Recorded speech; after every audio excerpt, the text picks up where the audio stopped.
of differences of experiences through quantitative measures, we also recognize that there are some limitations to that. They might not share some of the qualitative experiences, the perspectives, the personal nuances of how people navigate life. And so to really think about perhaps either qualitative research or mixed methods approaches to ensure that you're getting a really broad picture of what's going on in certain communities. With that, there are some harder to reach subpopulations of the LGBTQ folks that maybe quantitative research would be difficult to attain some of those sample sizes. And so this is why interviews and community-based participatory research or critical participatory research, participatory action research could be helpful to really be able to be part of certain communities and to gain their trust so that they can share with you some of the experiences and perspectives that they have about the world.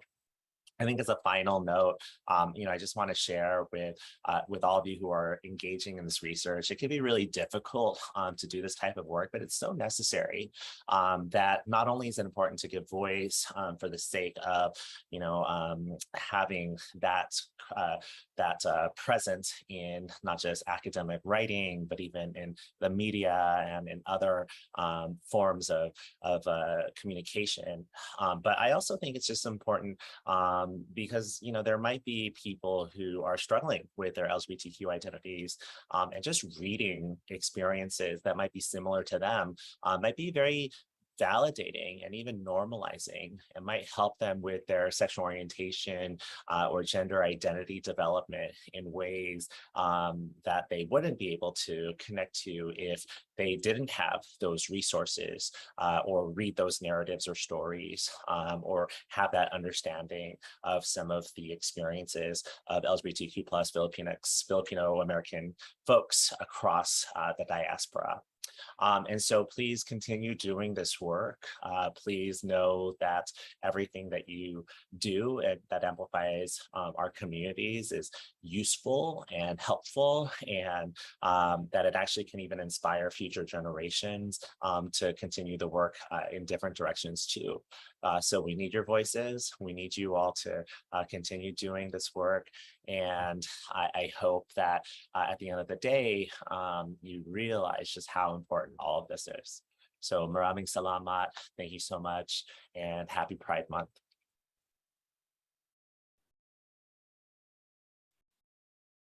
Thank you, Dr. Kevin Nadal, for reminding us of the importance of noticing all these limitations and challenges and actually doing something to address and to alleviate these problems in our own little way.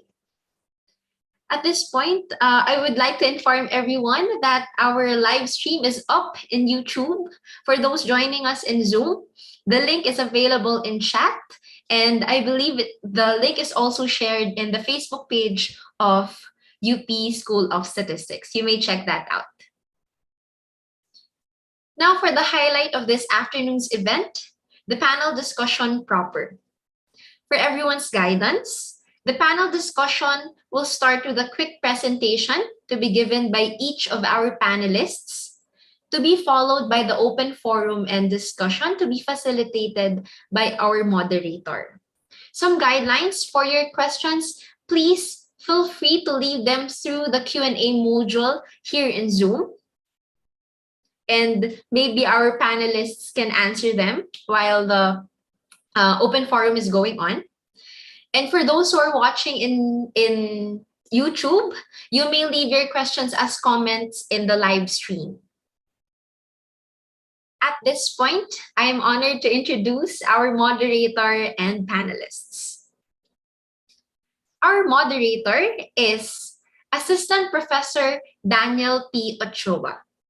Doc Danny is a faculty member of the Department of Psychology, University of the Philippines, Diliman, where she teaches undergraduate and graduate classes in developmental psychology and field research methods. In 2020, she completed her PhD with a concentration on developmental psychology and a minor in social psychology at the same institution. Her dissertation examined Filipino young adults' moral reasoning using a cultural developmental approach. She is active in research on moral psychology, collective action, gender, and parenting, as well as children's rights advocacy work. She currently serves as Secretary of Pambansang Samahan sa Psikolohiyang Pilipino or PSSP. A round of applause for Dr. Danny Ochoa.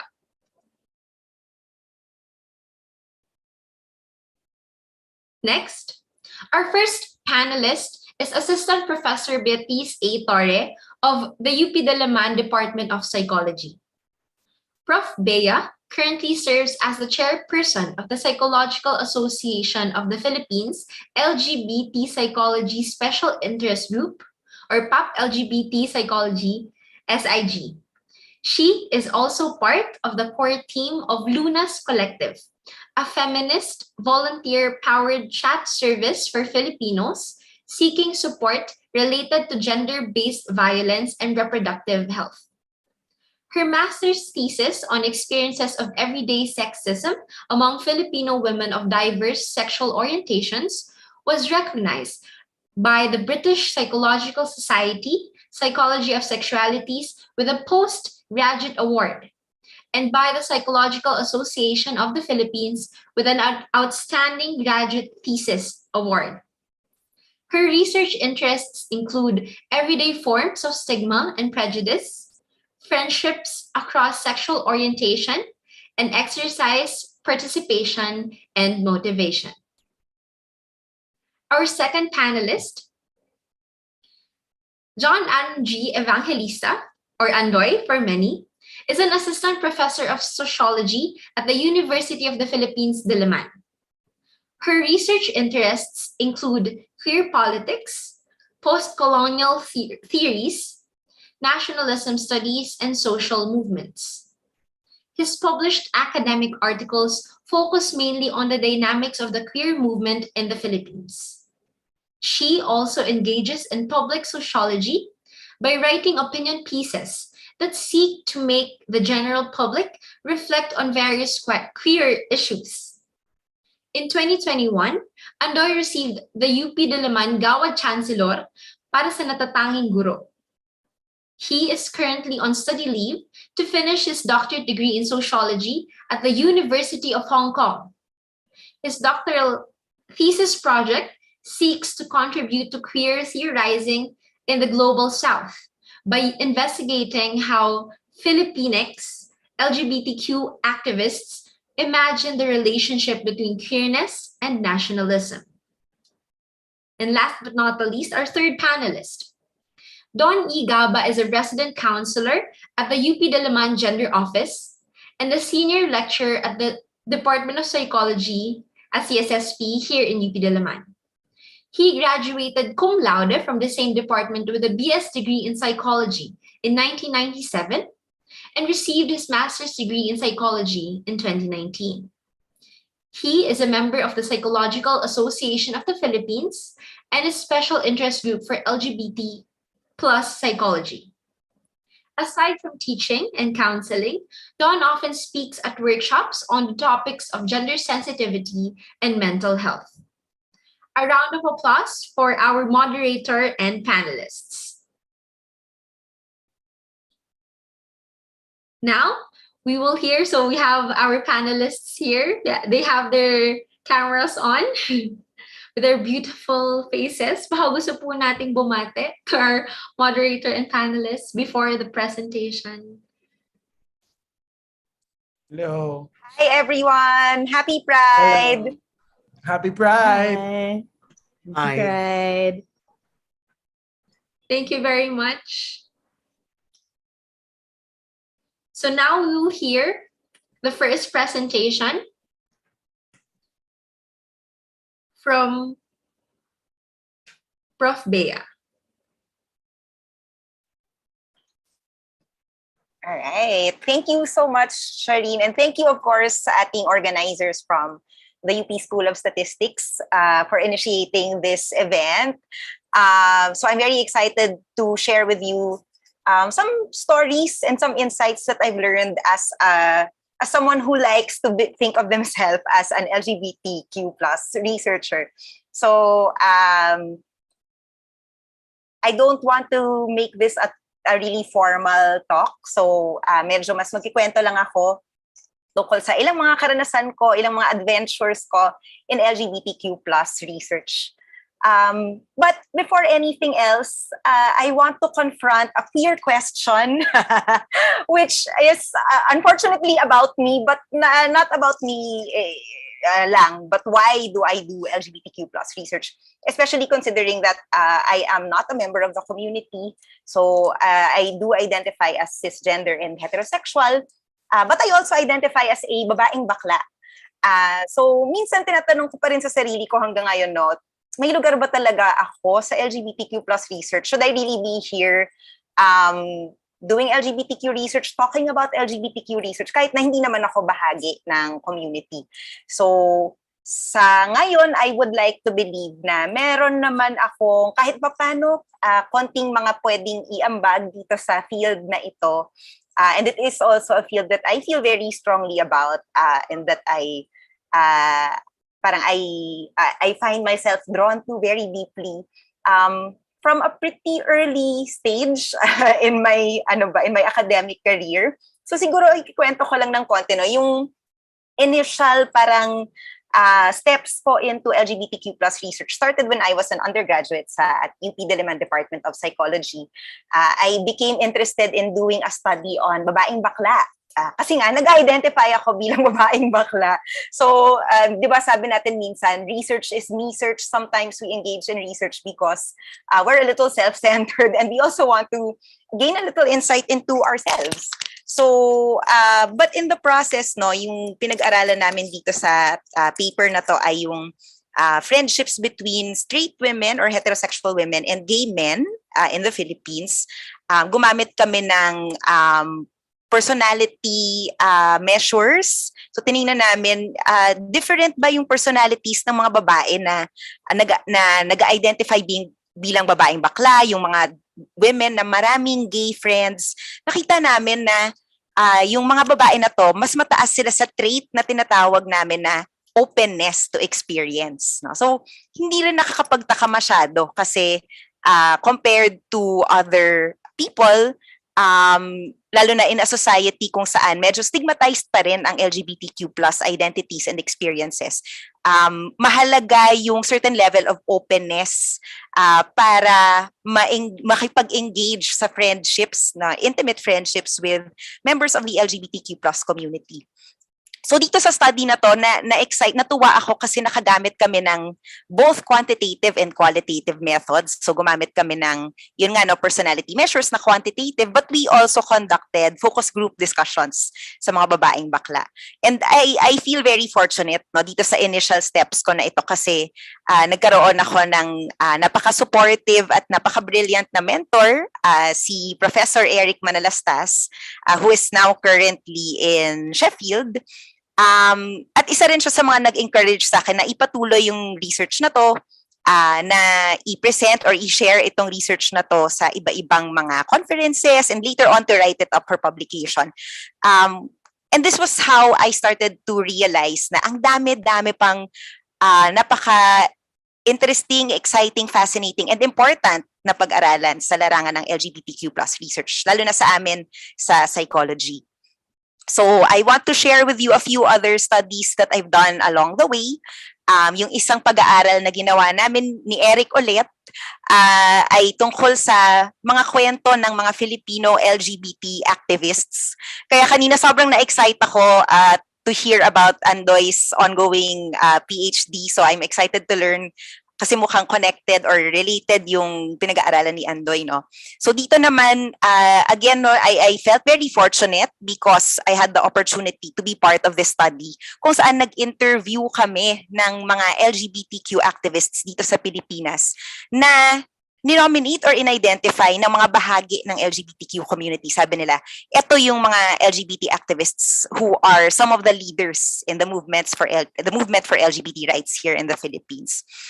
Dito sa mga interviews na to, no, we heard how they became activists, no, for many of them, yung experiences nila of oppression, of discrimination, whether as LGBT people or as other parts of their identities, played a role in shaping their commitment to activism and their identities as LGBT activists. We also heard them reflect about yung thoughts nila on how, despite the costs of being an activist, especially in the Philippines, it's not easy to be an LGBT activist.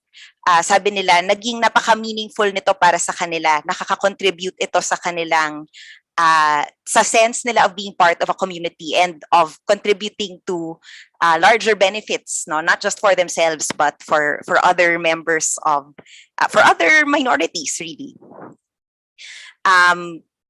Later on, nung gumawa na ako ng sarili kong master's thesis, pinatuloy ko yung interest ko sa LGBTQ research, pero trinay kong i-integrate dito yung interest ko sa feminist psychology at trinay ko rin gumamit ng isang intersectional na lens, meaning pinag-isipan ko sa paanong paraan nag-i-intersect yung mga karanasan at mga identity ng mga babae bilang babae at bilang sexual minorities. So, iba ba yung mga karanasan ng sexism among straight women and among lesbian or bisexual or queer women? So, yung quote dito, no, yung kwento ng isang participant ko sa mga focus group discussions that I conducted. Sabi niya, minsan naririnig niya yung comment mula sa pamilya niya, no, bakit ganyan ka magdamit? Bakit ganyan ka gumalaw? Paano ka magkaka-boyfriend niyan?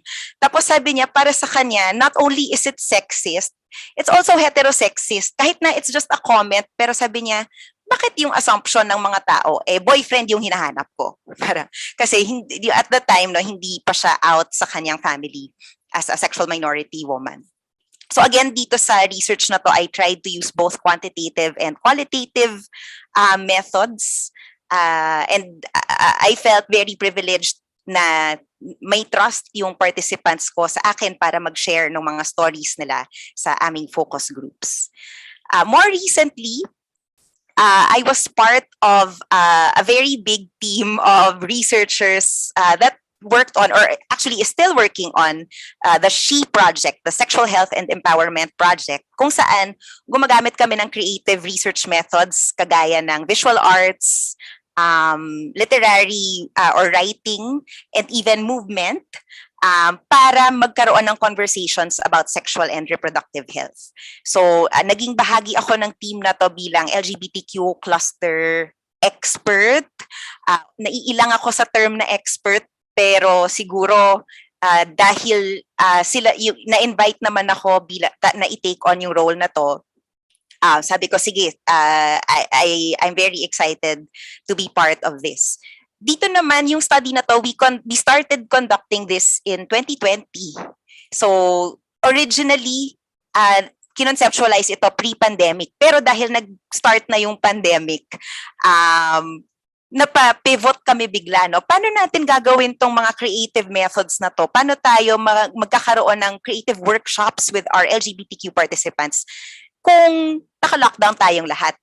And so, dito ko na-realize na minsan as researchers, kailangan natin maging creative, maging flexible, na paano natin i-adjust yung ating methods at sa online na spaces sa paraan na ethical pa rin at na magkakaroon pa rin ng authentic na connections tayo sa ating mga participants, no? So napakaraming challenges, pero I would like to believe na meron naman kaming nakuha na insights mula sa research na to, at napakayaman din ng insights, no, mula sa participants namin.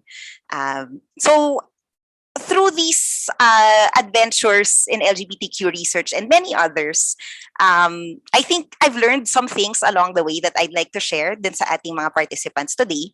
Una, ito narinig ko to mula sa isa sa leading social psychologists dito sa Pilipinas. Nag-attend ako ng writers workshop, no, workshop for writing and publishing LGBTQ research. Sabi niya, research is a conversation. So when you're conducting research, you're joining an ongoing conversation that has been going on for many years. So ibig sabihin, matagal nang merong mga academics, mga researchers, mga scholars na pinag-uusapan tong topic na to, na nag-a-ask ng questions about LGBTQ lives, experiences, relationships. Think about how you can join that conversation. No, you're not you're not inventing the wheel, kumbaga. So yung isa sa mga na-realize ko ay mahalagang tingnan kung nasaan na yung conversation ngayon para mapag-isipan natin ng mabuti kung paano tayo makakaambag ng mabuti sa conversation na yon. Kasi di ba weird kung kahit sa actual conversation, it's weird if you suddenly jump in and say something na yun pala ang tagal-tagal ng sinasabi ng iba. O kaya, totally walang connect sa mga pinag-uusapan nila. So, ganun din sa research. It's useful to look at kamusta yung conversation ngayon. For those of you who are interested in doing LGBTQ research, I invite you to check out some maybe helpful conversation partners. Ito ay ilan sa mga studies na na-publish sa Philippine Journal of Psychology. Nagkaroon na kami ng 2 special LGBT-themed issues. So if you're interested in studying LGBTQ experiences and identities, these are some ways that you can start looking into the conversation so far, no, and how you can contribute to it. I also want to encourage everyone na as we step into the shoes of an LGBTQ researcher, hindi po kailangan na ganyan kataas yung takong, pero sana pag-isipan natin yung ating mga theoretical and political positions. Ano yung pinanggagalingan ko? Ano yung mga assumptions ko about sexuality, about sexual orientation, about gender identity? Ito ba ay mga fixed categories? Ito ba ay fluid at dynamic, nagbabago-bago? Kasi napakahalaga ng mga positions na yun, ng assumptions na yun. They shape the decisions we make about what research questions we will focus on, about what methods we will use, about how we will measure yung mga mahalaga sa ating study, and how we will analyze our data, and many other parts of the research process. So pag-isipan natin ng mabuti. Ano yung assumptions ko, ano yung agenda ko, ano yung goal ko sa research na ito. Connected doon, yung third and last ko na gustong i-share na parang something that I've learned along the way, na sa LGBTQ research, sa lahat ng research, pero especially sa LGBTQ research, and any area where you're studying the lives and experiences of a group that is marginalized, that is oppressed, napakahalaga ng ethics at napakahalaga ng reflexivity. So yung reflexivity, ito ay isang ongoing process sa mga researchers kung saan nagkakaroon tayo ng critical self-reflection tungkol sa sarili nating mga social background, ako ba middle class, educated ba ako ba ay pinalaki bilang babae o lalaki, saang bahagi ng Pilipinas ako galing, ano yung mga languages that I speak, as well as our assumptions, our positioning, ako ba ay parang liberal ba yung goals ko, yung aking political goals? Meron ba akong radical social change goals? Lahat ng ito nagkakaroon ng impact rin sa research process and how we engage with our participants. So yung reflexivity, kaya siya mahalaga kasi it allows for a situational understanding of ethics, meaning beyond thinking about meeting the minimum standards. Minsan kasi nare-reduce yung ethics doon sa iniisip na lang natin, papasa ba to doon sa advisor ko or sa ethics review board, yung lahat ng procedures ko. Going beyond that, when we are reflexive researchers, we consider the dynamics of specific participants, researchers, and even other stakeholders like the broader community na posibleng magkaroon ng impact sa kanila yung research natin, or even kung meron tayong sources of funding, di ba? So lahat ng yun involved sa mga pag-iisip natin tungkol sa ethics, research ethics. Of course, because I'm standing on the shoulders of giants in LGBTQ research, no? Locally, sa LGBTQ psychology, napakaraming contributions ng isang colleague namin, no, si Dr. Mira Ofreneo from Ateneo. In a publication that came out in 2016, she wrote about the agenda of LGBT psychology in the Philippines. Sabi niya, mahalagang i-consider natin yung cultural specificity, no, na mag-ingat tayo na yung ginagamit natin na frameworks at terms ay meaningful, hindi lang sa Western contexts kung saan madalas nanggagaling yon, pero meaningful din dito. And maybe we can start thinking about how we can make LGBTQ research more culturally specific and meaningful. Hinighlight din niya yung need for intersectionality. Natandaan natin na when we study LGBTQ people, that's not the only important aspect of their identity. LGBTQ people may also be parents, they may be of high or low socioeconomic class, they may also be PWD. So lahat ng yun, no, pag-isipan natin kung paano yun nakaka-shape sa kanilang experiences. Sabi rin ni Dr. Ofreneo, wag natin kalimutan na pag-aralan din yung positive aspects of being LGBTQ. We don't always have to focus on stigma, on prejudice, on violence. These are important, yes. But let's not forget that there are many strengths and joys that come with being LGBTQ. And na mahalaga ding ma-shed light yun sa research natin. Dr. Ofreneo also called on researchers to engage in action research, to think about doing research that really involves members of the community that is being studied. And she also called on researchers to use multiple frameworks and methodologies na hindi natin kailangan makahon na dapat quantitative lang, qualitative lang. We can think about what various approaches will help us, will fit with our theoretical and political positions and will align us towards yung ating yung research agenda natin. So I wanted to end with some words again from Dr. Ofreneo. Sobrang nagustuhan ko kasi yung sinulat niya, no? Sabi niya, sa lahat ng mga interesado sa LGBTQ research, meron siyang parang call for affinity, sabi niya. And this really spoke to me. Sabi niya, we do not need to identify as lesbian, gay, bisexual, or transgender to uphold the well-being of LGBTQ people. We only need to feel an affinity for any group that experiences oppression, for being different. And those of us who are part of this community, we come together because we are allies, partners, and friends. This is a call for affinity, a call for empathy, and a call for love. Maraming salamat. Thank you, and I wish you all the best in your own LGBTQ research adventures. Ayan, thank you.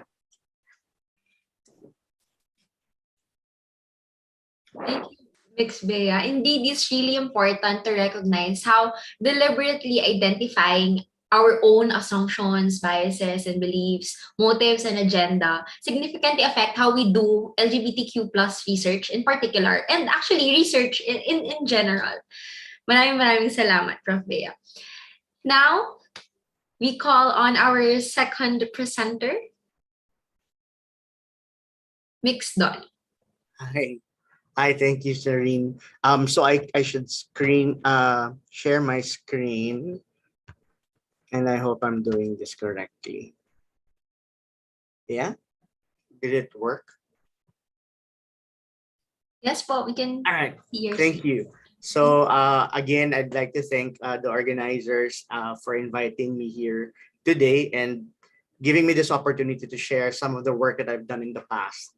And I'd like to greet everyone a good afternoon again. And I hope you learned something from the short presentation I'm going to give you right now. So I just wanted to share some of the research questions that I've tried to answer in the past. As I was getting my degree, my master's degree in psychology. I picked three. Actually, there's about four here. You see three photos, but there's about four research questions that I wanted answered. And the first one is do masculine gay men. One is, you can see that it's about gender expression, because the question is, do masculine gay men experience less prejudice than feminine gay men? So it's about gender expression, looking at males, who are gay but have different gender expression. So we did this. I did this for a class that had we wanted to use social cognitive theories and social cognitive methods in order to answer research questions. This is the question that I thought I wanted to answer. So what I did was, it was an experiment that was done online, and the participants would be asked to read a vignette. It's a short story about a person, a man, who was accused of a crime, and the task of the participant is to assign the jail time for this participant, if he thought he was guilty. So the first is he guilty or not? And if he is guilty, how much jail time are you going to give this person? And of course, the variable would be, some of the participants would see a photo of the person. So the vignette didn't change. The vignette would describe the person very subtly as being gay, and then a photo would be included. And half of the participants would see a photo that presents the suspect as very masculine presenting, and the other half of the participants would see a photo that presents the suspect as very feminine presenting. And I asked the brother of a friend to model for me for the photo, so that was a voluntary job that he did. And that's the photo that you can see on the screen right now. No? So that's one, and I'll talk to you about what we saw in the results later, but I want to talk about the other two questions that I wanted to answer. The other one is isang nabanggit kanina ni Bea, no, yung me search. In case you missed that, she said me search, and it's basically people who are researching the group that they themselves belong to. So the question that I and my partner in that course in grad school wanted to answer is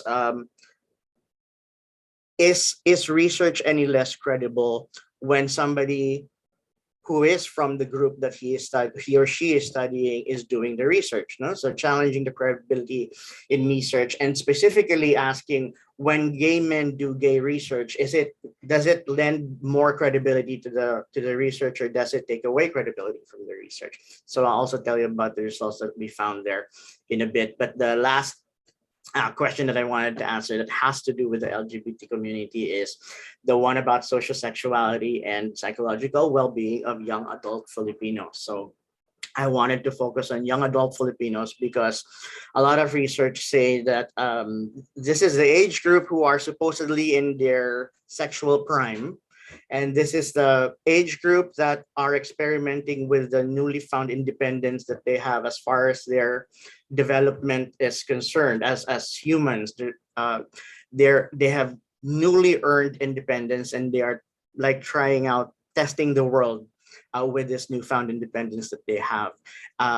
Social sexuality, if for those who are not familiar with the term, is nothing more than the willingness of a person to engage in casual sex. So that's a very fancy academic way of encapsulating that idea. The willingness to engage in casual sex. That's what social sexuality is.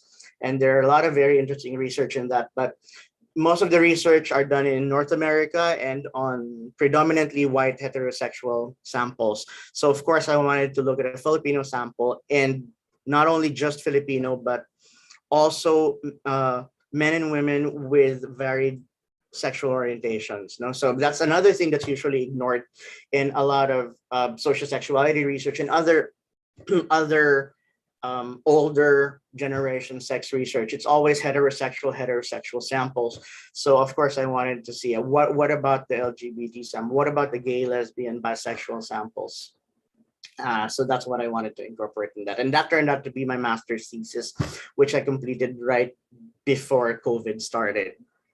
So, and I wanted to relate that to psychological well-being also, like how does how does social sexuality relate to the psychological well-being of a person, and does the person's sex and sexual orientation have any effect on that relationship also? That's what I wanted to look at. So I'll share with you what I found out with each of those. So yung sa una, teka lang, ayaw mag-move nung slide. Okay. All right. I'm gonna talk about the me search thing first. So it's very surprising actually, because we didn't expect the result to be so dramatic, because what we did find out is that, as you can see on the screen, participants decidedly gave higher credibility to ratings to a gay study. And in this situation, it was a gay study. It was about the gay community.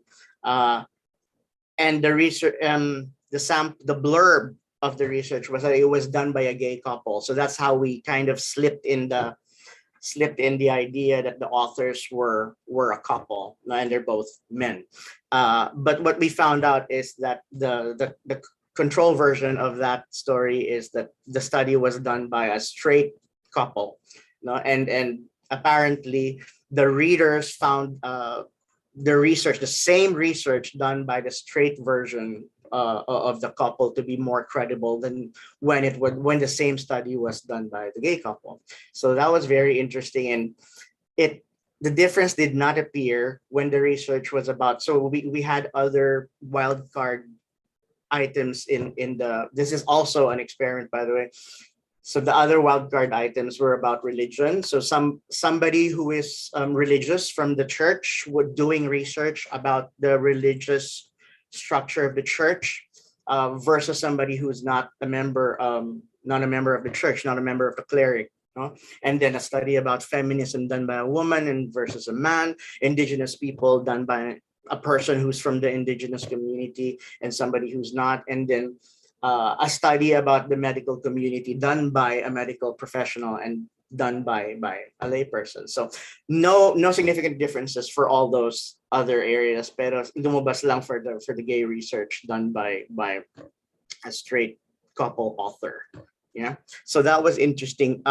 Yung sample namin dito, what we didn't think of doing back in that time we didn't really ask the sexual orientation of our participants. So that wasn't part of our theorizing, but it was part of the other study that I did later on, which is the one for social cognition. Like, social cognition is about how we decide on things that involve our social ties, the social processes of our lives, which means our dealings with other people. When we deal with other people, what sort of things come up in our heads when we try to make judgments and decisions? That's what social cognition is about. And here, like I told you a while ago, we wanted to see how the sexual orientation of a suspect in a petty criminal case, petty theft criminal case, would it affect somebody's decision on how much punishment they believe this person should get? Sadly, there was no significant difference, even though the pattern, which I show you on the screen right now, the pattern does show that if I could describe it for you, the null hypothesis wasn't rejected in this one. All three versions of the suspect received the same jail time as far as the statistical tests were concerned. The three versions of the suspect is the photo on the left of your screen right now is supposedly the masculine presenting suspect. And there were two versions of this masculine presenting suspect. One was that he was straight, and the other one, so that goes to one group of participants. They get randomly assigned to each of the three versions of the suspect. So the masculine presenting was referred to as straight in a third of the participants' cases, and then he was referred to as a gay person in a third of the participants' cases. And the picture on your right now is supposedly the feminine presenting suspect, and he was also referred to as being a gay man. in the vignette that 1/3 of the participants got to view. So sila yung three suspects, no? And yung makikita nyo dun sa chart, dun sa graph, sa line graph dito is the first one, it says 1, 2, 3. So makikita nyo dito na yung pinakamabigat ang sentensyang binigay nila is actually for the straight person, for the straight masculine presenting person. The one in the middle is for the masculine presenting gay person. And the lightest sentence was given to the feminine presenting gay person, which is the exact opposite of what I was expecting, because I thought there would be muted prejudice for a masculine presenting gay man, because it was, well, I could go on and tell you about the theories, but even if you're not familiar with the LGBT psychology research, you'd know that when a male person presents as masculine, they're supposed to enjoy more favor from society than those who are presenting, those men who are presenting in a feminine way. And the same goes for women presenting in masculine ways are supposed to get less favor from society, and then not as good a treatment as those feminine presenting women. No? So what we got here was the opposite. Sadly, though, and it could be because it was a small sample size, the differences, even though the pattern was very interesting, the difference was turned out to be not very statistically significant. No, but another thing that we learned here is this time I asked the participants what their sexual orientation was. So aside from asking them their age and their sex at birth, they were also asked their sexual orientation, but there were two questions that asked them that as they filled up the form. One of the questions is, do you experience same-sex attraction? And it was just a yes or no answer.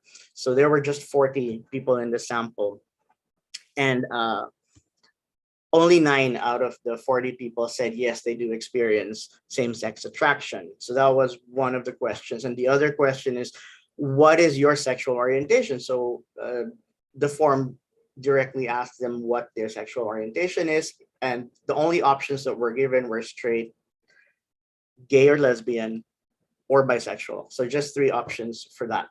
And this was way back in 2014. So makikita niyo dyan na parang bakit walang asexual, di ba? Bakit walang other? So those were some decisions that I had to decide as I designed the form, and there were reasons which we're not going to go into now, but given the objective of this study, I chose to go with those just 3 options and see what would happen. And that turned out to show some interesting results too, because out of yung 9 who said they do experience same-sex attraction, 5 out of those reported experiences same-sex attraction, but when asked what sexual orientation they are, they identify themselves as straight, which is also not surprising given what we know now, how sexual behavior doesn't always match the labels that we put on ourselves and on others. And there's a lot of research on that, and there's a lot of material on that, and there's a lot of reasons why this sort of mismatch, and that's in quotation marks, happens in society. One female, and there were instances of this, and because the sample was so small, we don't know if this was a mistake on the participants' part or this was intentional on their part. But one female identified herself as bisexual, but also reported being sexually attracted only to men. And one male identified also as bisexual, but then reported that he is sexually attracted only to women. And then one female does not know her sexual orientation, but don't know ang nakalagay for sexual orientation because she is attracted to neither sex now. And that brings in that, and out of a sample of 40 people, you see now there's right off the bat, you see one person who appears to be probably asexual, and asexual was not part of the options. No, so, and as we know, asexual is a sexual orientation, not a very popular kind of sexual orientation, but if you're familiar with the literature, and if you if you're familiar with the research in the area, you know that it's actually as legit a sexual orientation just as gay and lesbian and bisexual and pansexual are. Yeah, so that's one of the things that I learned with that study.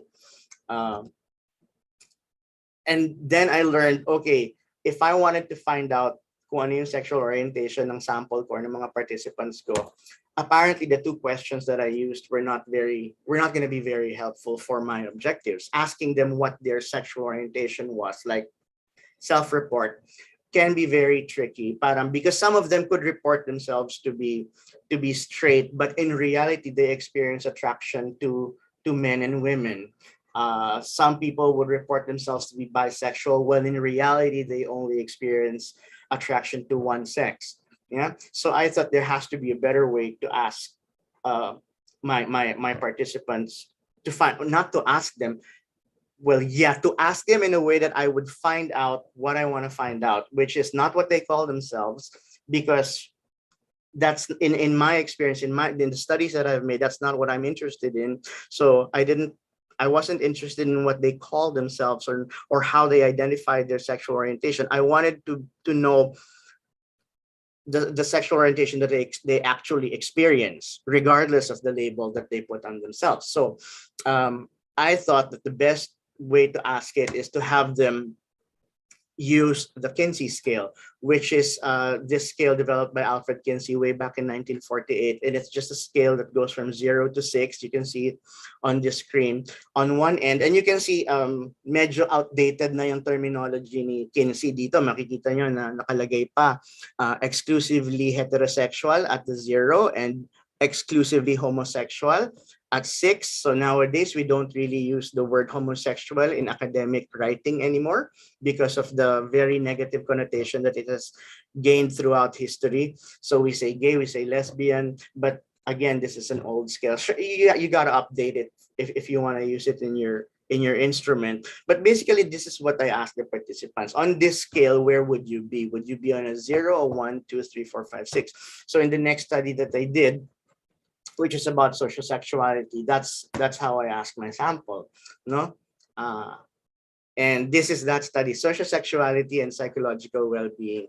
I just want to share with you that this time I had about more than 300 participants in this study who were college-age Filipinos who are either living or matriculating in Metro Manila at the time of the study, which was in 2017. This was the data was collected in 2017. So there you go. There's 329, 67% female. And then I had different scores that were reported to me by each of them on the Kinsey scale. And what I learned from related literature is that when you get scores of the Kinsey scale, it's up to you now. It's up to you, the researcher, on how to assign labels to the scores. Like who would you treat as exclusively heterosexual? Yun lang bang sumagot ng 0? So I'm going to show you the scale again. Yun lang bang sumagot ng 0 ang iti-treat ko, ang operationally defined in my study as straight, and all the rest would be and 6 lang yung i-label ko as gay or lesbian, and everyone from 1 to 5 would be labeled bisexual. Is that how it's going to be? And the more or less the consensus from the researchers is it's up to you to label it in a way that is useful in answering your question, your research question. So go look at your research question and what are you trying to answer, and how does sexual orientation fit in the design of your study? What is it about sexual orientation that you want to find out? How it's related to your other variables, and that relationship can change from study to study.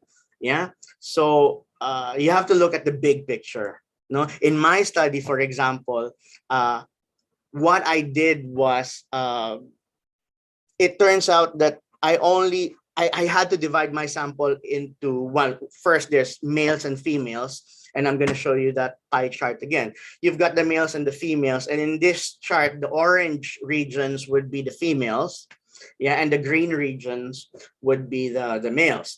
No, and then I just split the sexes into 2. one group would be those who reported 0 on the Kinsey scale, meaning they labeled themselves as exclusively heterosexual, and everybody else who said 1, 2, 3, 4, 5, 6, I called them non-exclusively heterosexual, because that's what I want to do. That's how I'm gonna submit my data for analysis in the software, right? So there's going to be 2 groups. So in the end, I only had, as far as sex and sexual orientation was concerned, I only had 4 groups, which you can see in the pie chart. No, exclusively straight female, non-exclusively straight female, exclusively straight male, and non-exclusively straight male. Yeah, so I had, and the findings that I got from there is that, well, for one, the interesting findings I got there is being male and non-straight. So male and non-straight is very much related to having the least likelihood of ever having had a romantic partner in the past. So lumitaw in the frequency counts yon, no? Na if you're both male and non-straight, out of all the 4 groups, sila yung least likely to have had a romantic partner. And we're talking about urban dwelling young adult Filipinos. On the other hand, being female and straight at the same time turned out to have the least likelihood of ever having cheated on a romantic partner. So that's another interesting bit of information that you get there. And you can go from a lot, that can take you to a lot of other research questions that you might want to explore. Why female and straight seems to be highest on fidelity when it comes to romantic relationships. Yeah. Another is the patterns in the data suggested that being male and non-straight, they seem to have 1 year earlier sexual initiation, which again is the academic fancy term for basically losing your virginity of your first sexual experience. So if you're male and you're non-straight, according to your Kinsey scale rating that you gave yourself, it turns out your sexual initiation comes 1 year later than the other groups. Yeah. The other groups usually have theirs at 17, and this group of male and non-straight participants, they have theirs at about 18. On the other hand, if you're female and non-straight, you have baliktad, 1 year earlier pala, so they have theirs earlier, so they have theirs at 16.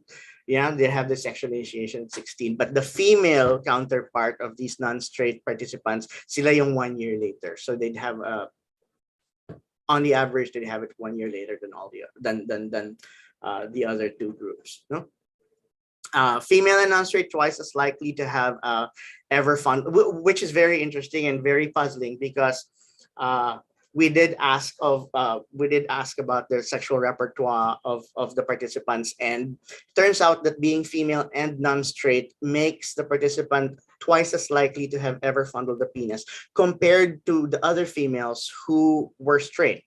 So that's weird, because you'd think the straight females would be more likely to have ever fondled a penis in the past, but the opposite happened. So and again, that's another interesting question that you might want to explore in further studies. Yeah? And male and straight, most conservative definition of sex.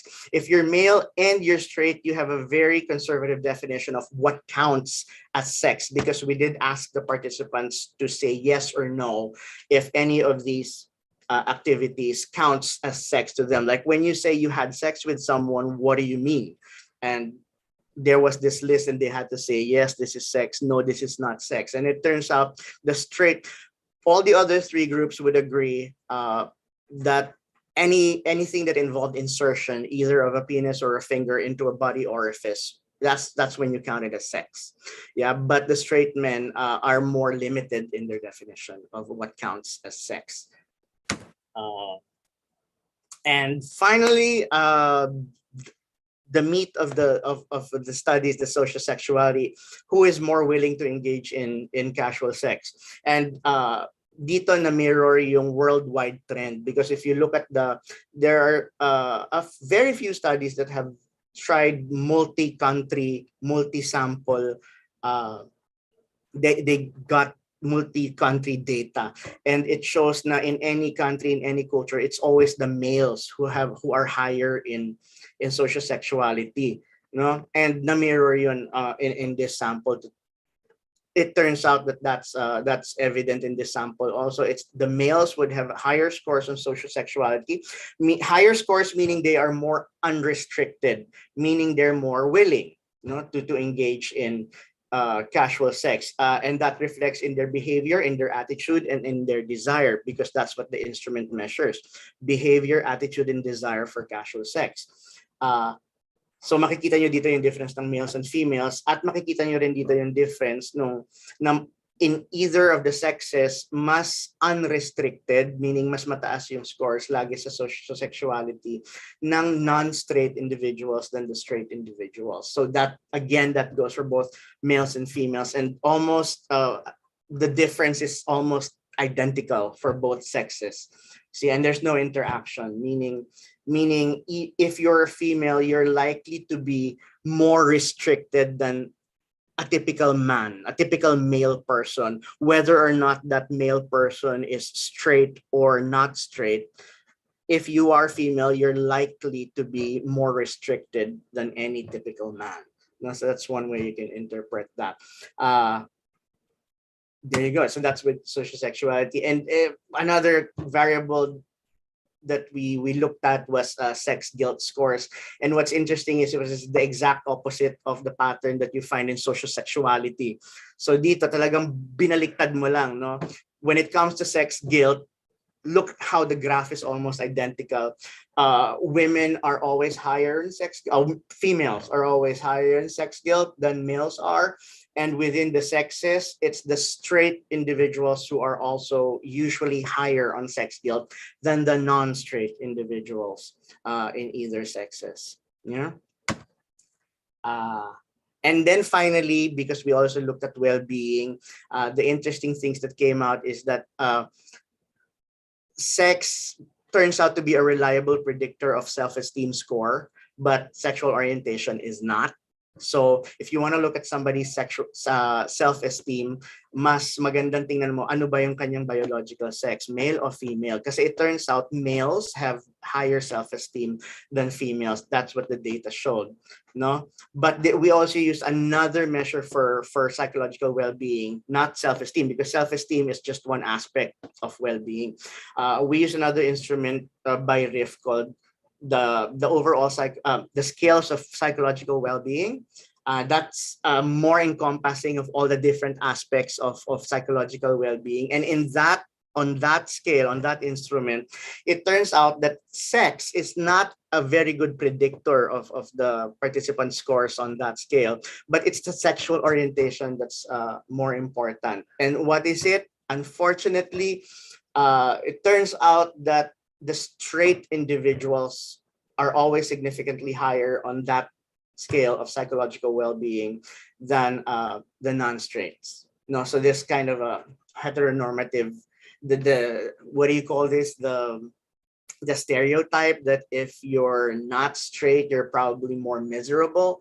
Well, the scales would show that, but of course, may caveat lagi yan sa research. We now know that it's not because they're not straight, but it's because of how society treats people who are not straight that causes their psychological well-being to suffer.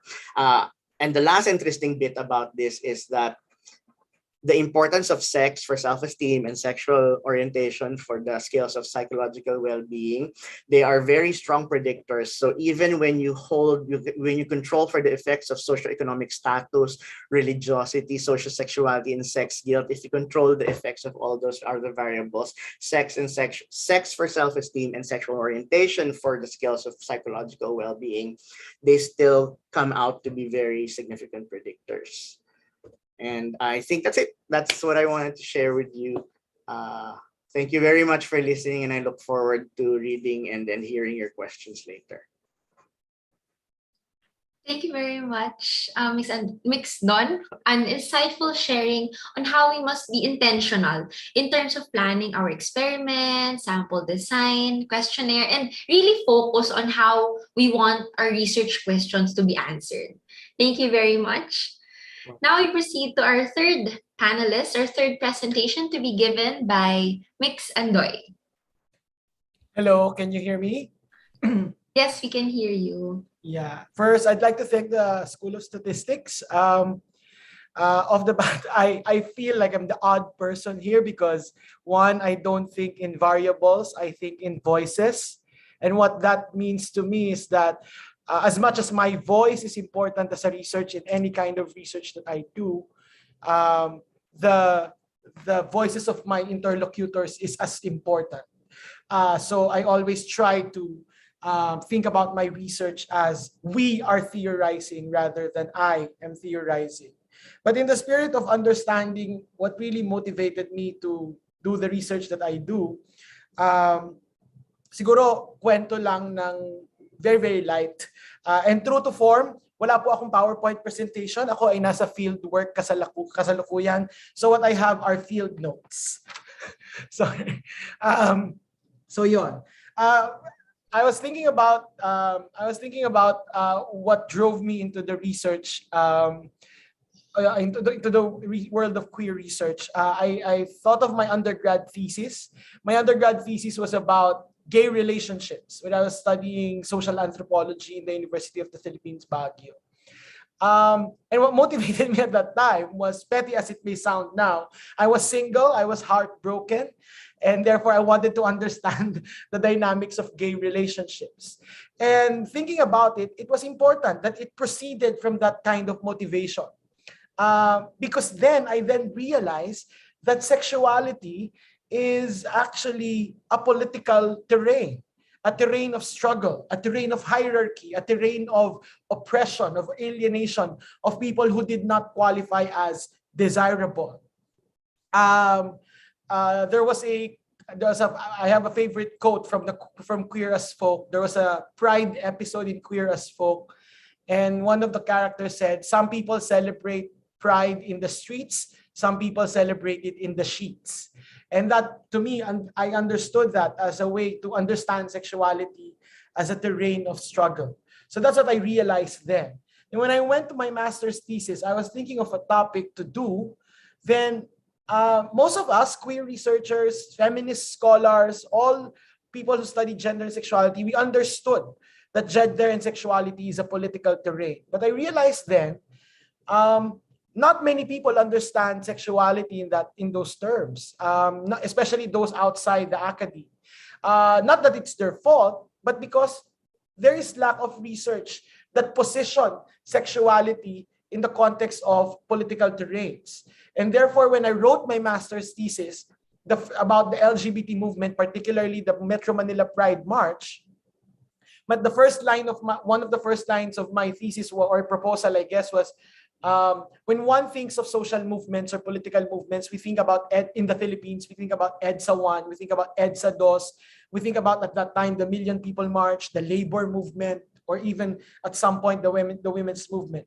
But nobody thinks about the LGBT movement, at least in the popular consciousness at that time, because gays and lesbians were relegated as mascots in popular culture. So that's what I wanted to at least contribute to the popular discussion, to understand that while we understand that sexuality is political in academic circles, the rest of society needs to understand that. And therefore, that drove me to study social movements. But it's not easy to study social movements. It's easy because activists are pretty good interlocutors. You can theorize with them. To some extent, you speak the same language. They understand Marxism. They understand all these ideologies. What is actually challenging in studying movements, because many movements come from a marginalized position, and what that means is that you rarely get recorded in official history. And therefore, when we begin to study them, then there's a lot of conflicts of narratives.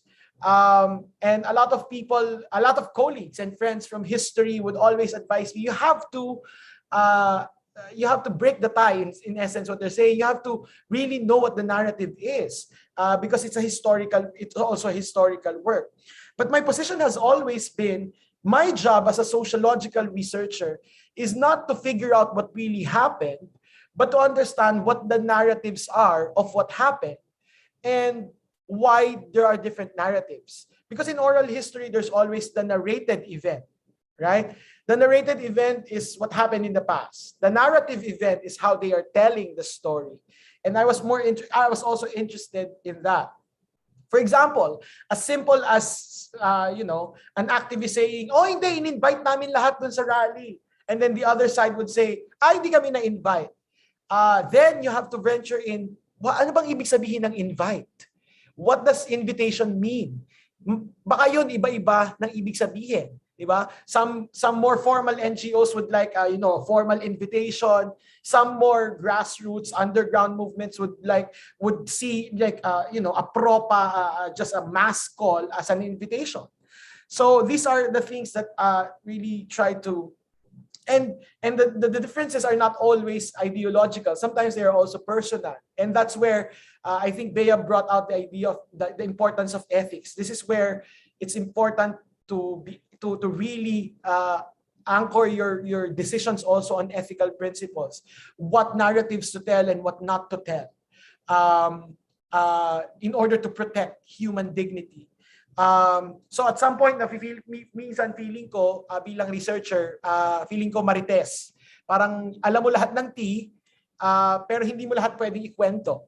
Dahil you have to be able to understand the context of these stories.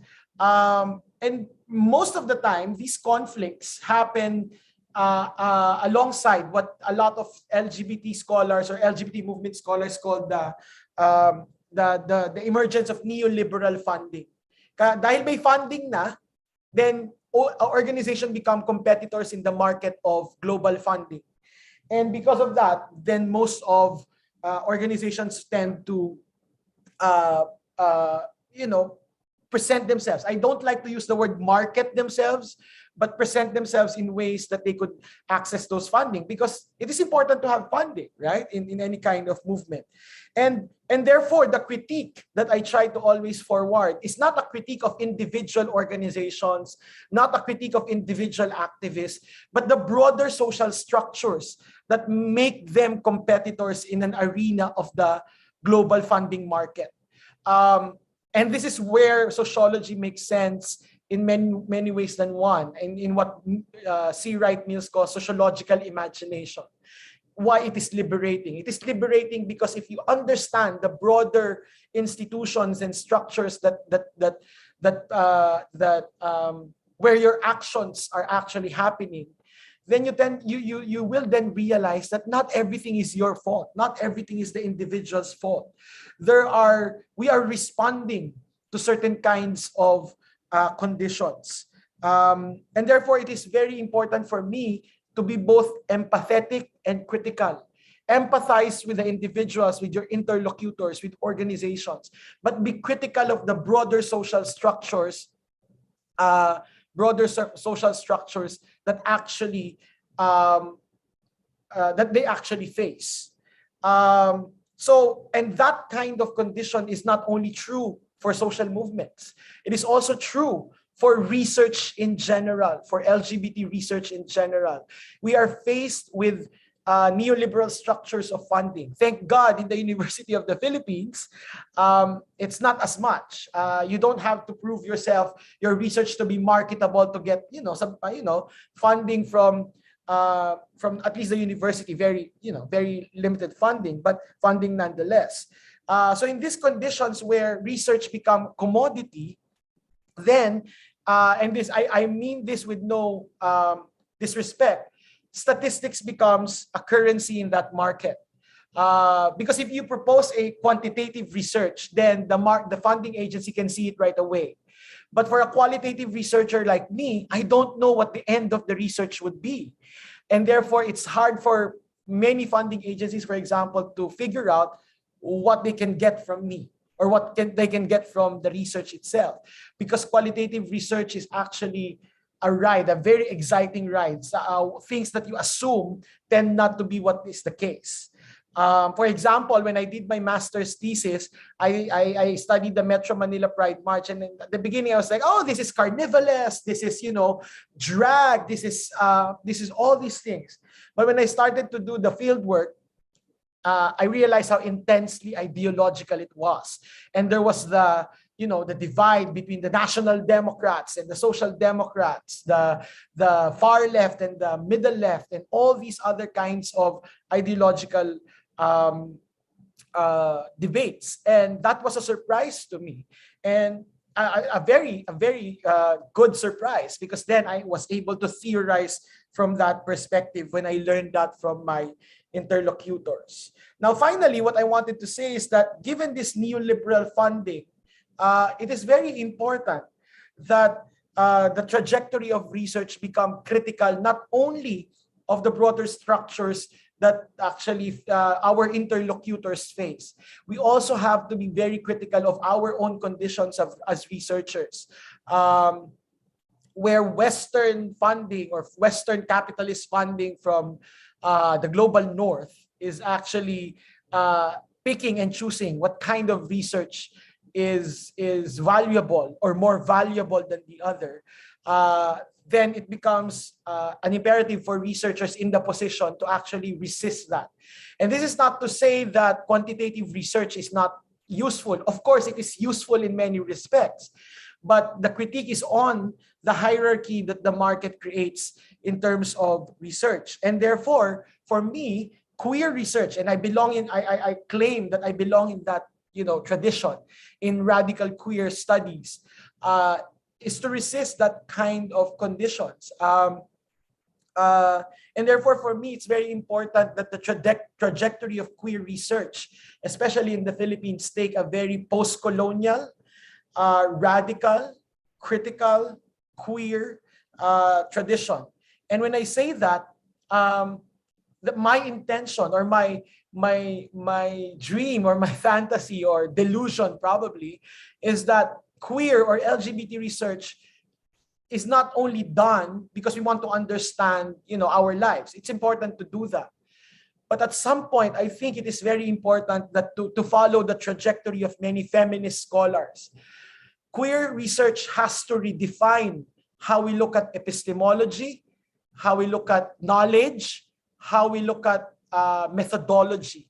And one of the most interesting perspectives that queer research has actually contributed is that when there are conflicts in the narratives, then the task is not necessarily to resolve those conflicts, but to explain why those conflicts exist to begin with. Because the question of vantage point is very important in queer research. What people tell themselves, what stories do we tell? And of course, we have to also be critical. In telling our stories, what stories do we not tell? What stories do we hide? What stories do we efface? And therefore, my current research on the LGBT movement in the Philippines, attempts to understand the relationship between queerness and nationalism. And I see my work in the intersection of sociology, post-colonial studies, radical, which might be anti-neoliberal, cultural studies, which means to me that what that means is that if we want to post-colonial, if we want a decolonial analysis or an anti-colonial or post-colonial, however you put it, it's not only enough to look at the language that we use, whether it's relevant to the Philippines or not. I think it was Sir Neil Garcia who argued in the chapter of More Bakla and Tomboy Than We Admit, that post-colonial theory is not just a theory of language. It's not just a theory of culture. It is also a theory of political economy. So if we're going to resist the language of research that is imposed by Western epistemology or knowledge, we also have to resist the political economic structures of global funding that actually make those language valuable more than other forms of language used in research. So I don't know if that makes sense, but that's the story of my research. Sorry for if it seems very stream of consciousness, but that's how I look at the work that I am doing. Thank you.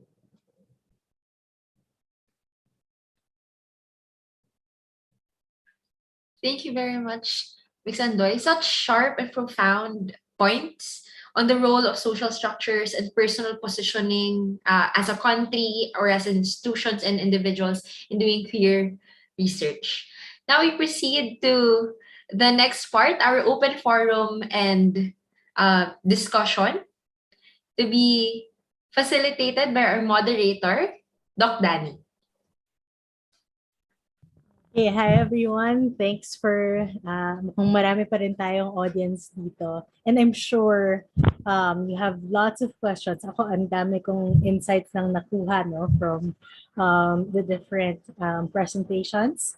And I'm sure you have some burning questions that you'd like to ask our speakers. So we can open up the floor for some questions first. And then I do have some questions myself, no? But I would like to ask the audience kung meron kayong gustong malaman sa mga sa speakers natin.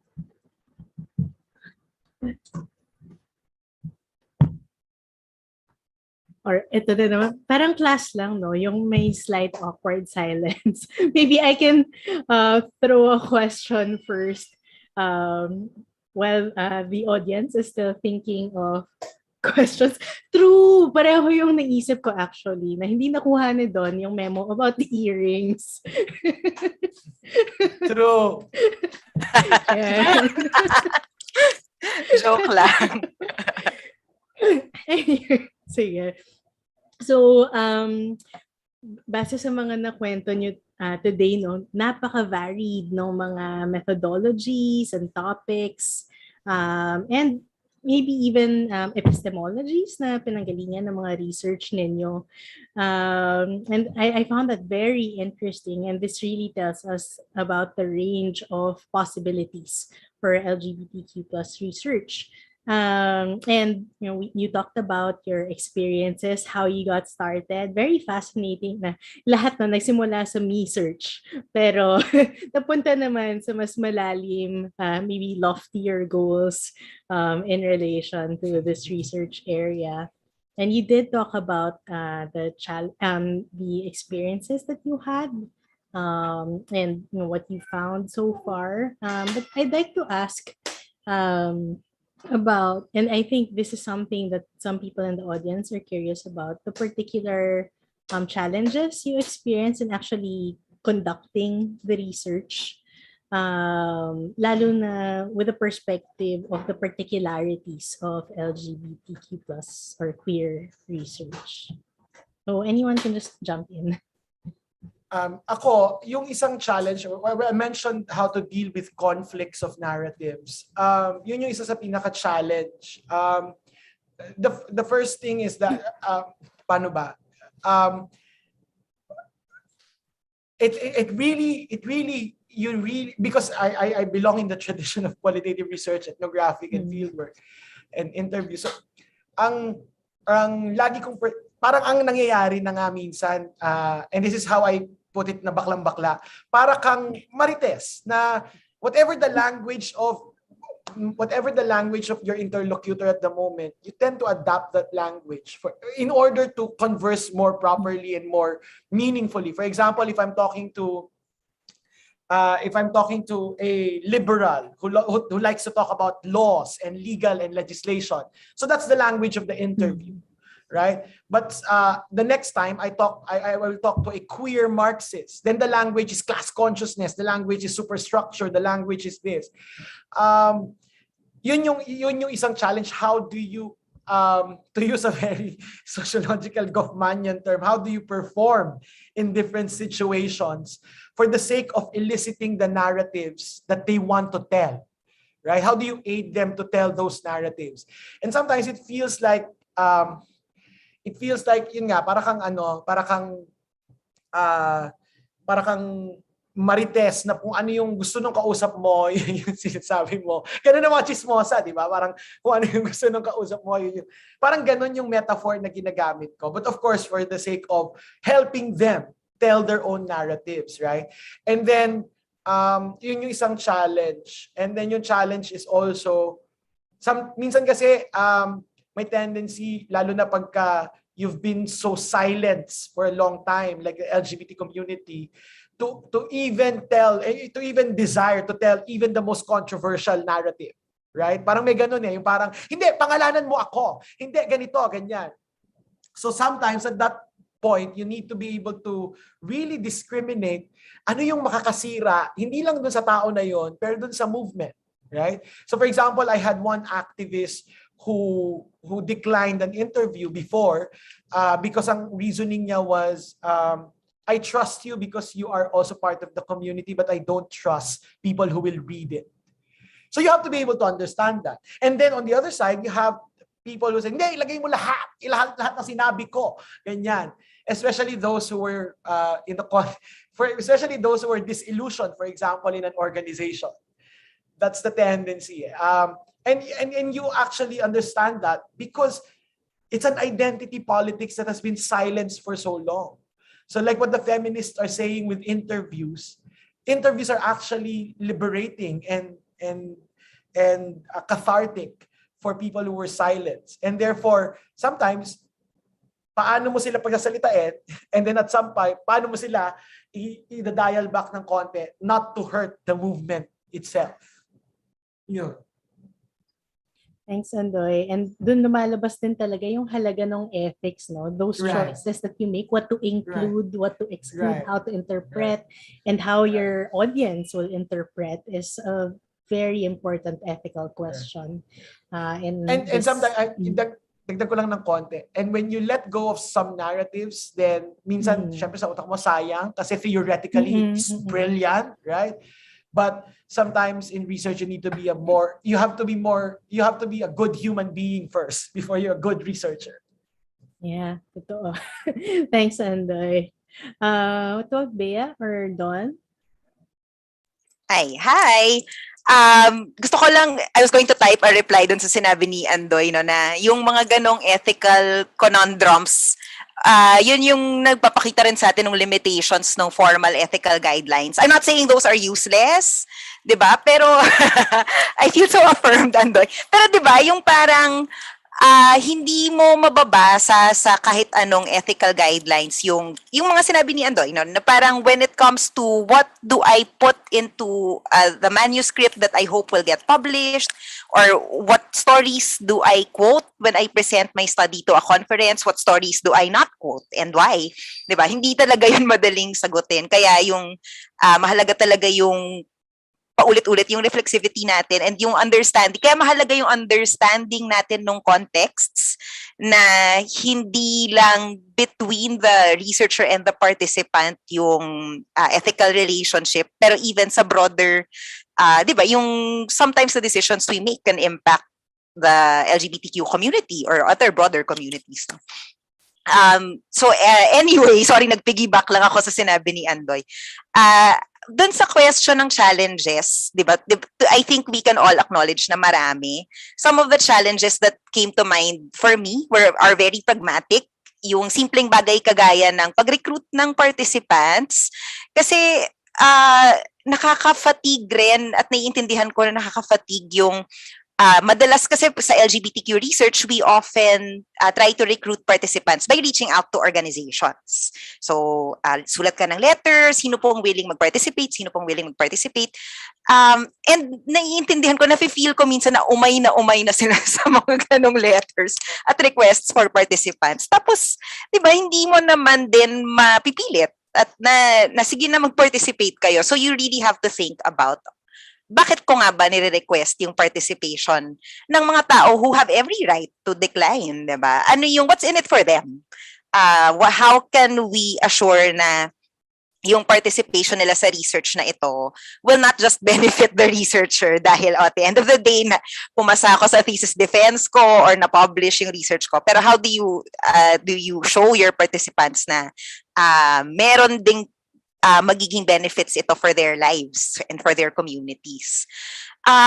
Bukod dun sa mga ganitong pragmatic considerations or challenges, yung ibang challenges na naisip ko, kagaya nung nabanggit ko kanina, no, yung challenges ng cultural specificity, kasi yung many LGBTQ researchers, even here in the Philippines, ginagamit natin yung frameworks na na-develop largely by Western academics, diba? The terms that we use, yung SOGI framework, yes, they are useful, pero ang hirap nilang ilapat neatly sa mga local understandings natin ng sexuality, ng gender.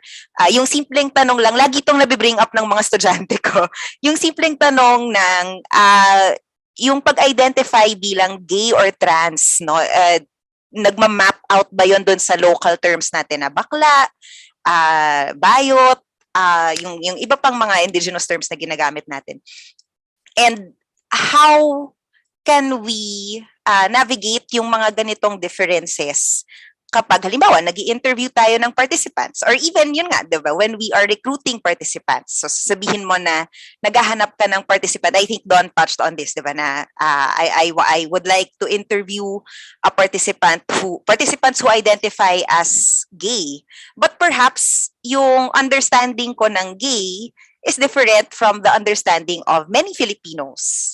Maybe some of them would say, ay ako, pwede akong sumali sa study na yan.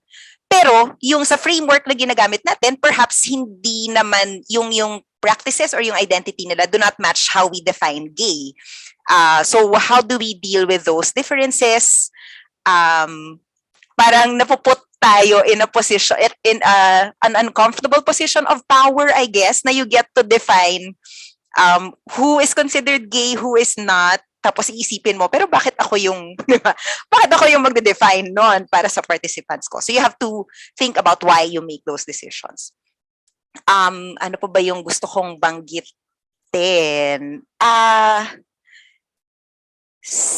Siguro babalikan ko yung yung na-mention ko kanina, yung positionality. I think because more and more na-recognize natin na the LGBTQ plus community is diverse. People who are not part of the community need to learn a lot and need to immerse in LGBTQ culture before conducting research in this area.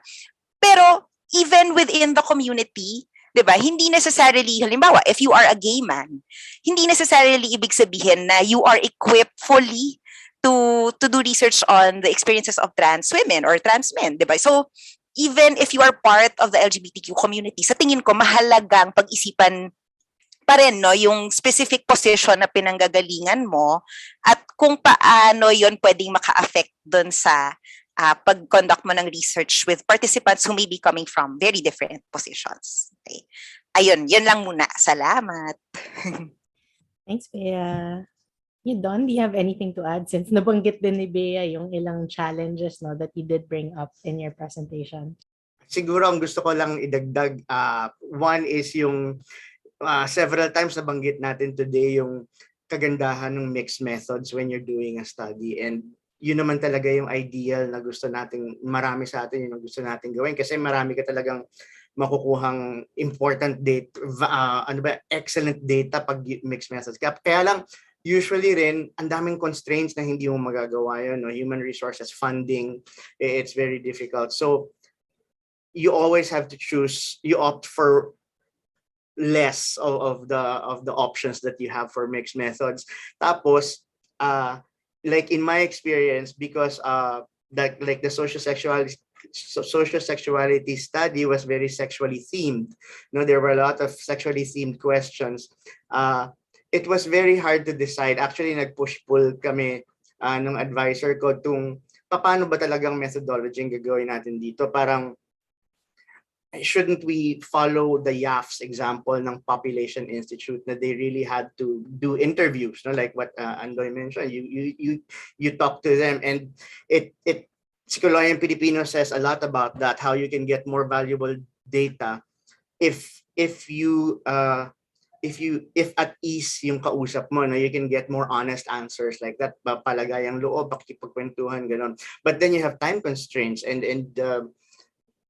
do you intend to quantify the data? If you're going to go for survey, naisip namin we're going to go for survey and pure quantitative method, are we going to do an interview pa rin with the instrument, with an interviewer? Are we going to give them the pen and the paper, which we actually tried in the pilot study? And we got a lot of rejections from participants who, after page 1 and they saw the questions, they would just return the form to us and not choose not to answer. No, and that brings the other issue na when you're talking about sexually themed matters with your participants, there's one of the big problems is self-selection, and I think that will apply to when you're talking to people in the community, in the LGBTQ plus community. You know, parang you want to get data from a representative sample, but most of the time you'll be able to get data if you're doing interviews, for example.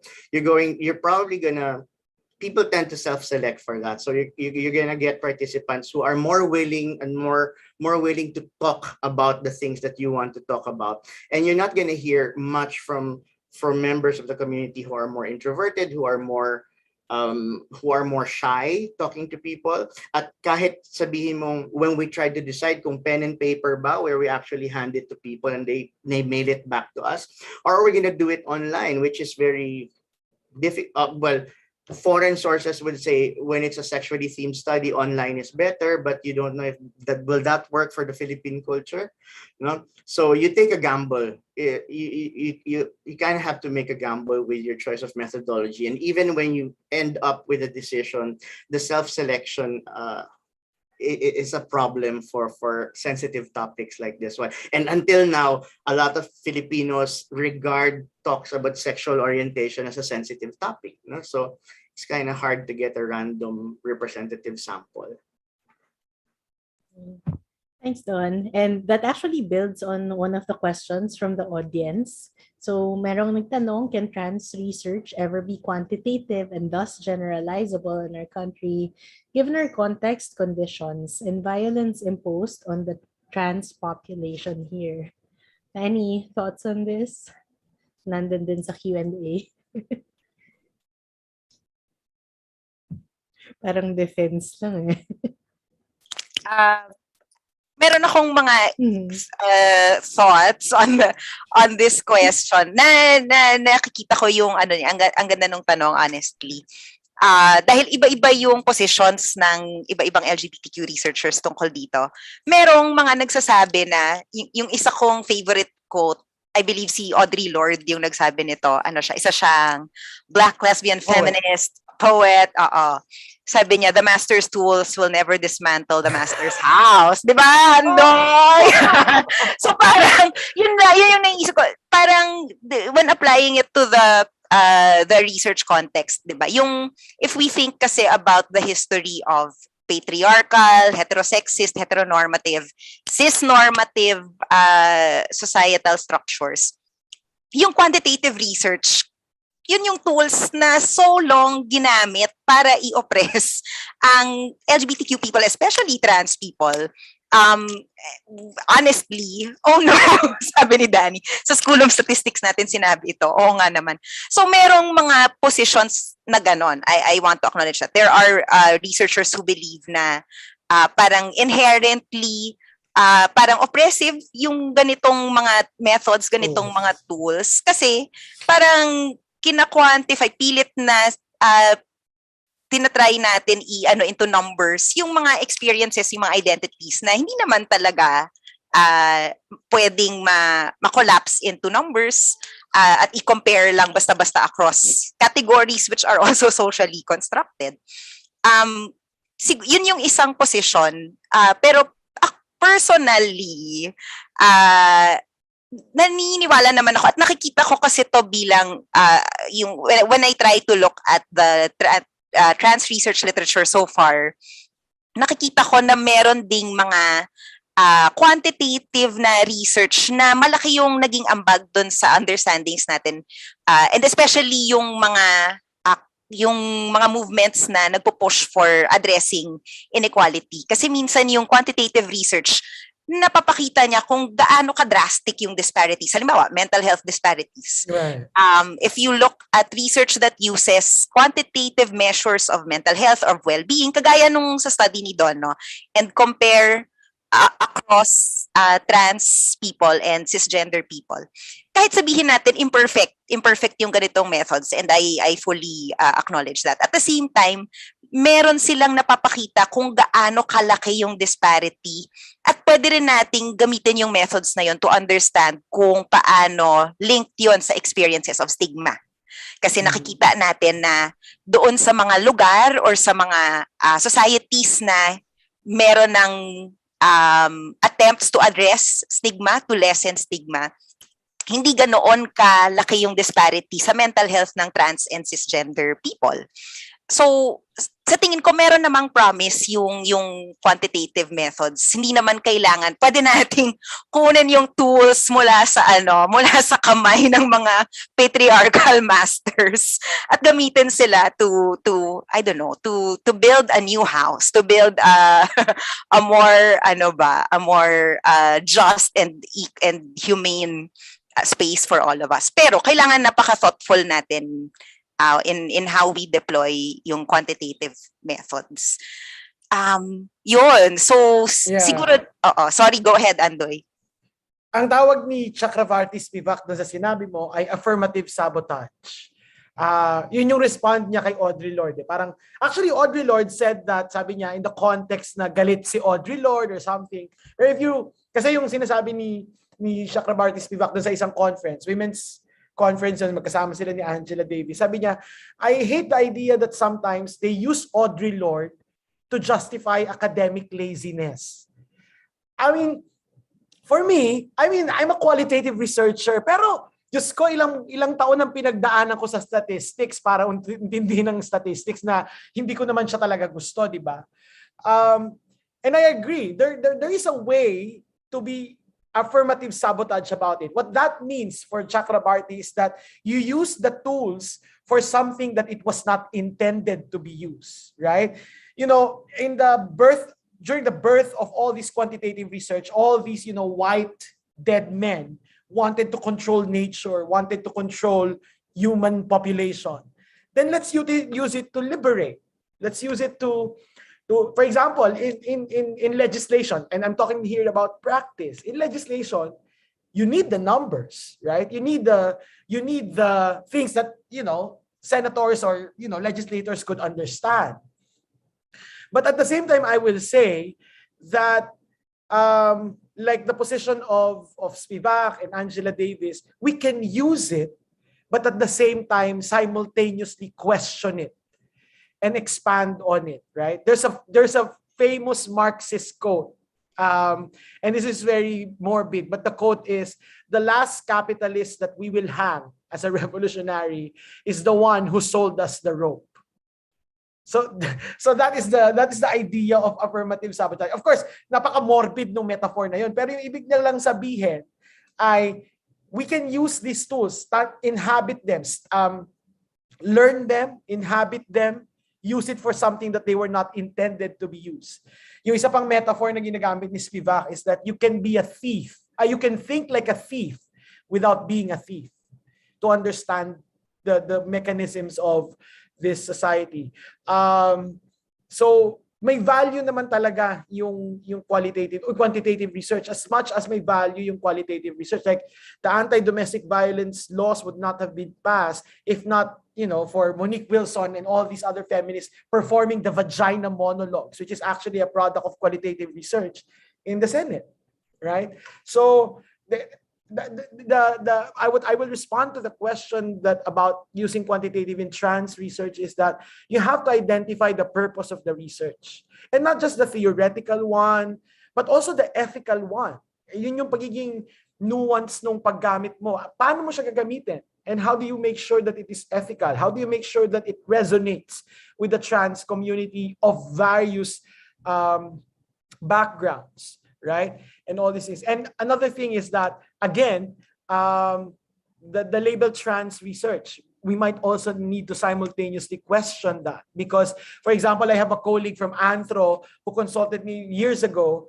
Sabi niya, Andoy, paano to yung mga interlocutors niya sa isang research field ay nagpipilar or uminom ng pills, pero they continue to identify as bakla. And I say, then call them bakla. I mean, or bayot, because she was afraid that the LGBT activists will come on her and attack her. Why are you calling them bakla? Because in all fairness, there are activists and scholars like that who would really and to me, that's part of the anti-colonial, post-colonial scholarship. How do we use these things? Because part of my journey, for example, as well, is how I fell in love with the word bakla again. Because in my youth, it was used as a derogatory term, as euphemism. And in my journey of research, I began to realize it's really a wonderful term. It's really a very queer term. And therefore, there was one time, Xavier invited me in the UN, and I said, I identify as bakla, not as gay, because I am not just my sexuality, I am also the colonial experience of my country. And I said that in a UN forum. And I was like laughing. Yeah. Okay. Thanks, Andoy. So, ang ganda, no? Parang ang gandang paalala that these research methods are tools that we can use, but we do so carefully, critically, and ethically to serve the larger political purpose then of the LGBTQ or queer research that we do. Don, did you want to add anything? Okay. Yeah. And siguro yung, sorry, magandang paalala rin na we can use quantitative research, but it will never just be quantitative research if we want to get like a fuller understanding, of whatever it is that we are studying. So we have another question, and so sa mga psych dito, so yung isang tanong ay, bilang undergrad researcher in psychology, paano po natin may integrate ang psikolohiyang Pilipino sa LGBT research na predominantly Western? Do we make it grounded at mag-start sa scratch? Okay, so thank you. And I think Bea did mention something about this a while ago. So siguro I'll call in yan maybe. Or maybe I can go first because I need to leave in a bit because my supervisor, I have a meeting with my supervisor.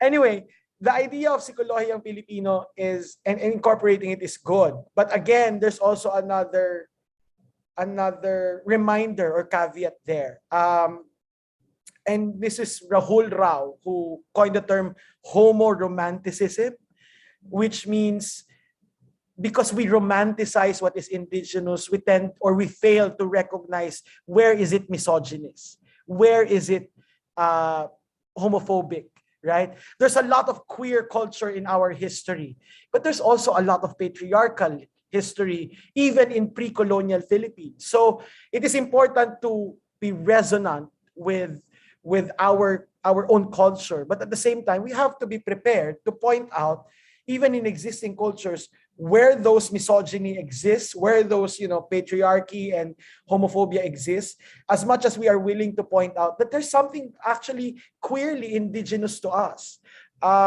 So we have to also. So to me, it's always a balance of ethics, empathy, and critical thinking or critique at the same time. So yun yung masasabi ko doon.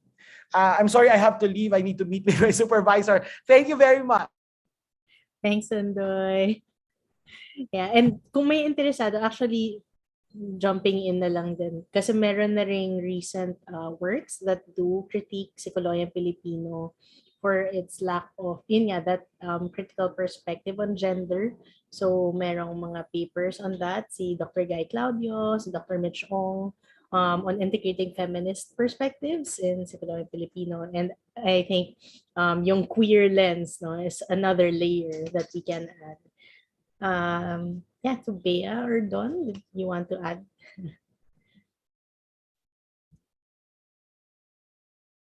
Siguro ang ano lang doon, yung tanong kasi ng ating attendee, paano natin may integrate ang psikolohiyang Pilipino sa LGBTQ+ research? Like what the others were saying a while ago, muna tatanungin mo sa sarili mo, bakit mo ba gustong gawin yun in the first place? No? Like yung sinabi ni Bea dito sa chat, if your aim is to to decolonize, if that's your aim, to decolonize LGBTQ research. Yun nga, merong flip side din yun yung sinasabi natin na sa tingin mo ba yung mga SP methods ay mas angkop o mas may maiaambag dun sa kung ano man yung alam na natin from Western, no? So if you think that merong maidadagdag ang SP lang ang makapagdadagdag, if you're coming from that perspective at kung malinaw sa iyo kung ano yun, then of course you can use the method. What I'm saying is that first you have to be clear of what your objectives are in the first place, di ba? Sabi nga, paksa bago metodo, di ba? Parang alamin mo muna ano ba yung gusto mong gawin at doon mo ibasa kung anong methodology yung gagamitin mo at kung anong approach yung gagawin mo. Sige, Bea. Yes, I agree doon sa sinabi ni Don, no, na mahalaga lagi balikan yung ano ba yung assumptions natin, kagaya nun na parang do we assume na meron tayong ma-generate na knowledge if we use an SP lens sa pag-aaral ng LGBTQ topics na hindi natin makukuha otherwise, at saan nanggagaling yung assumption na yun. I'm not saying mali yung yung idea na yun, pero magandang i-unpack muna, no? Parang bakit nga ba? Ano yung nakikita nating value nun? Having said that, ako personally nag-agree, naniniwala ako na merong there are very very useful insights that can be gained from integrating an SP lens sa LGBTQ research. There are many ways, I think, na posibleng gawin ito. Pasensya na hindi ako SP expert. So, I will try to, kung ano yung alam ko.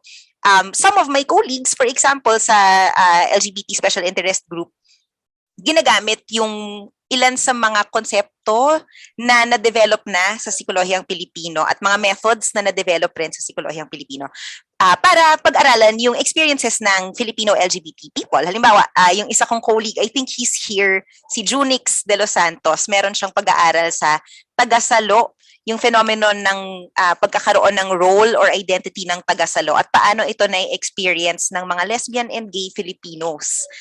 At paano yun nag-i-intersect, di ba, dun sa assumptions natin na yung kapag lesbian ka, kapag gay ka, hindi ka naman magkakaroon ng sarili mong pamilya, hindi ka naman magkakaroon ng anak. Yun yung assumptions. Kaya parang by default, minsan sila yung binibigyan ng role ng tagasalo. So, yung ganoon, di ba, it's a very indigenous concept, yung idea ng tagasalo, na parang pwedeng gamitin as one way to understand how LGBTQ Filipinos experience yung kanilang family life.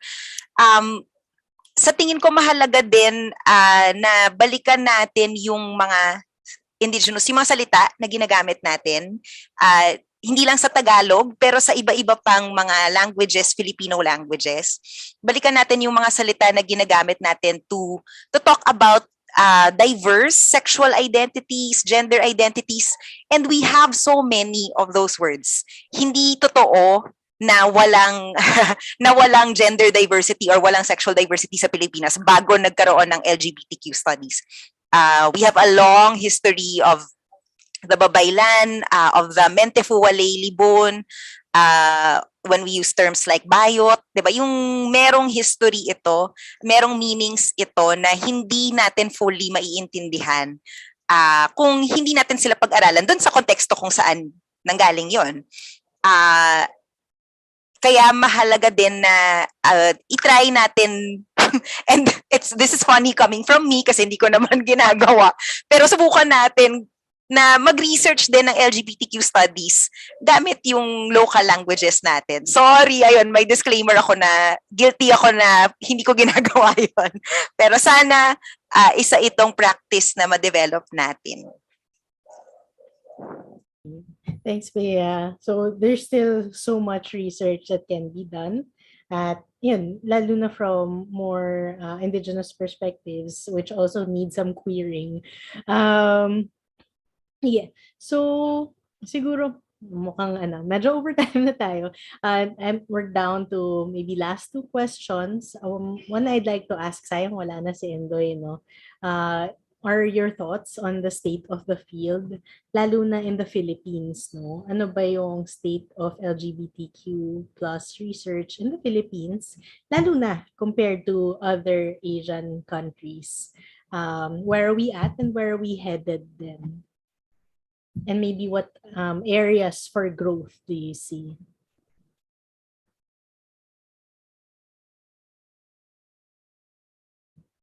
Yeah, and any of you can just jump in.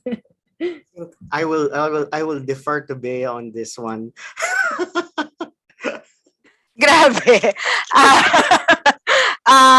Ano nga to, nakaka-pressure naman. Pero I think kung yung comparison point natin ay other Asian countries, sa tingin ko marami naman ng naging leaps and strides, no, sa LGBTQ research, not just in psychology, pero across different disciplines. Nakikita natin na kumpara sa ibang mga Asian countries, lalo na sa Southeast Asian region, medyo mas meron na tayong nabuong body of knowledge, body of research literature dito. And partly then again, meron tayong may socio-cultural context kung bakit ganon. 'Di ba? Unlike many Southeast Asian countries, wala tayong mga batas na nagki-criminalize sa pagiging LGBT. And so it is a bit easier to conduct this kind of research, 'di ba? Walang ganoong risk na kung mag-research ka with LGBTQ people, you could be, putting them at risk of of being identified and being penalized. Having said that, hindi malayo pa rin. Malayo pa yung pwedeng marating ng LGBTQ research dito sa Pilipinas. I think minsan nagkakaroon tayo ng illusion na ang dami namang LGBTQ research. Dati nga may nagsabi sa akin, I think he might be here as well, one of my former students. He's a graduate student in sociology. Nagkwento siya na nung nagsabi daw siya sa isang professor niya na ang research interest niya, gusto niyang pag-aralan sa thesis niya ay gender and sexuality. Yung response daw ng professor niya ay, meron pa bang kailangan pag-aralan doon?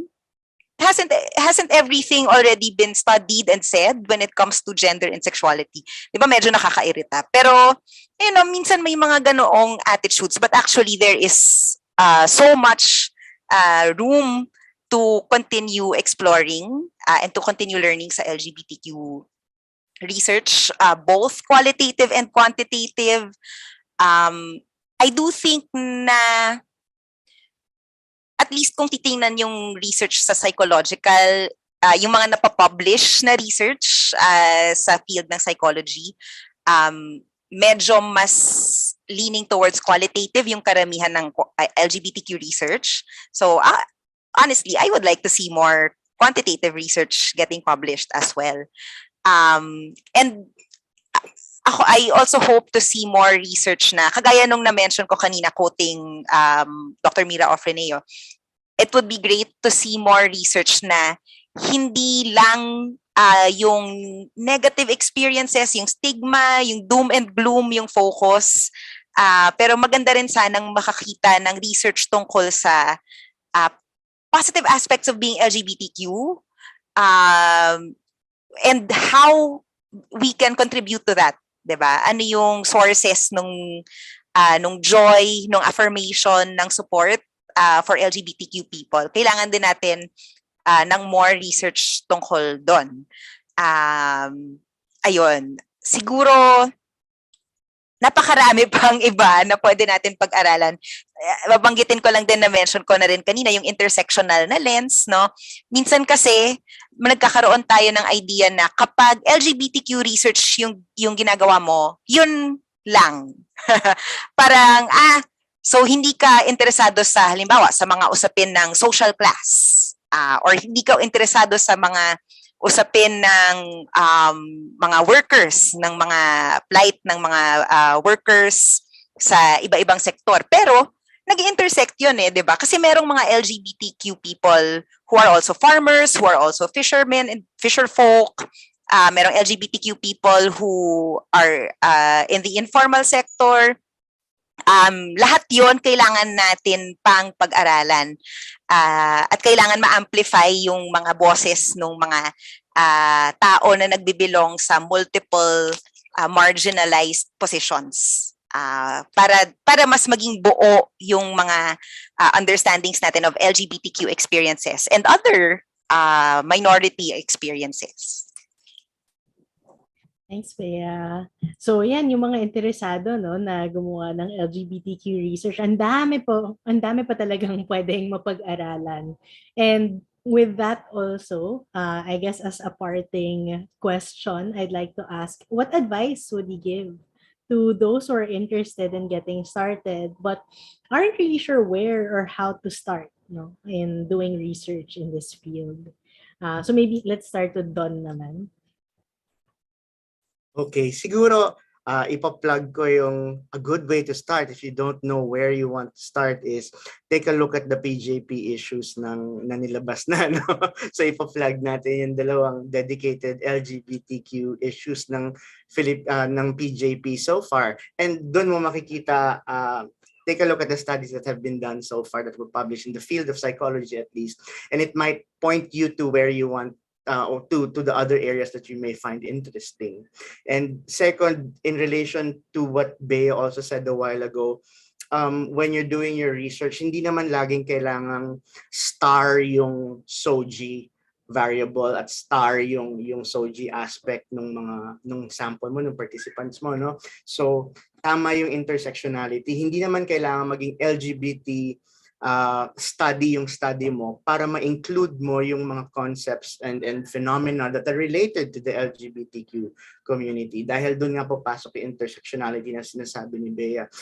Especially take a look at what your topic is and what your research question is. If it includes concepts related to, for example, prejudice or very related to sexual behavior, etc., how can you look at those and not look at the sexual orientation and the gender expression of the participants, no?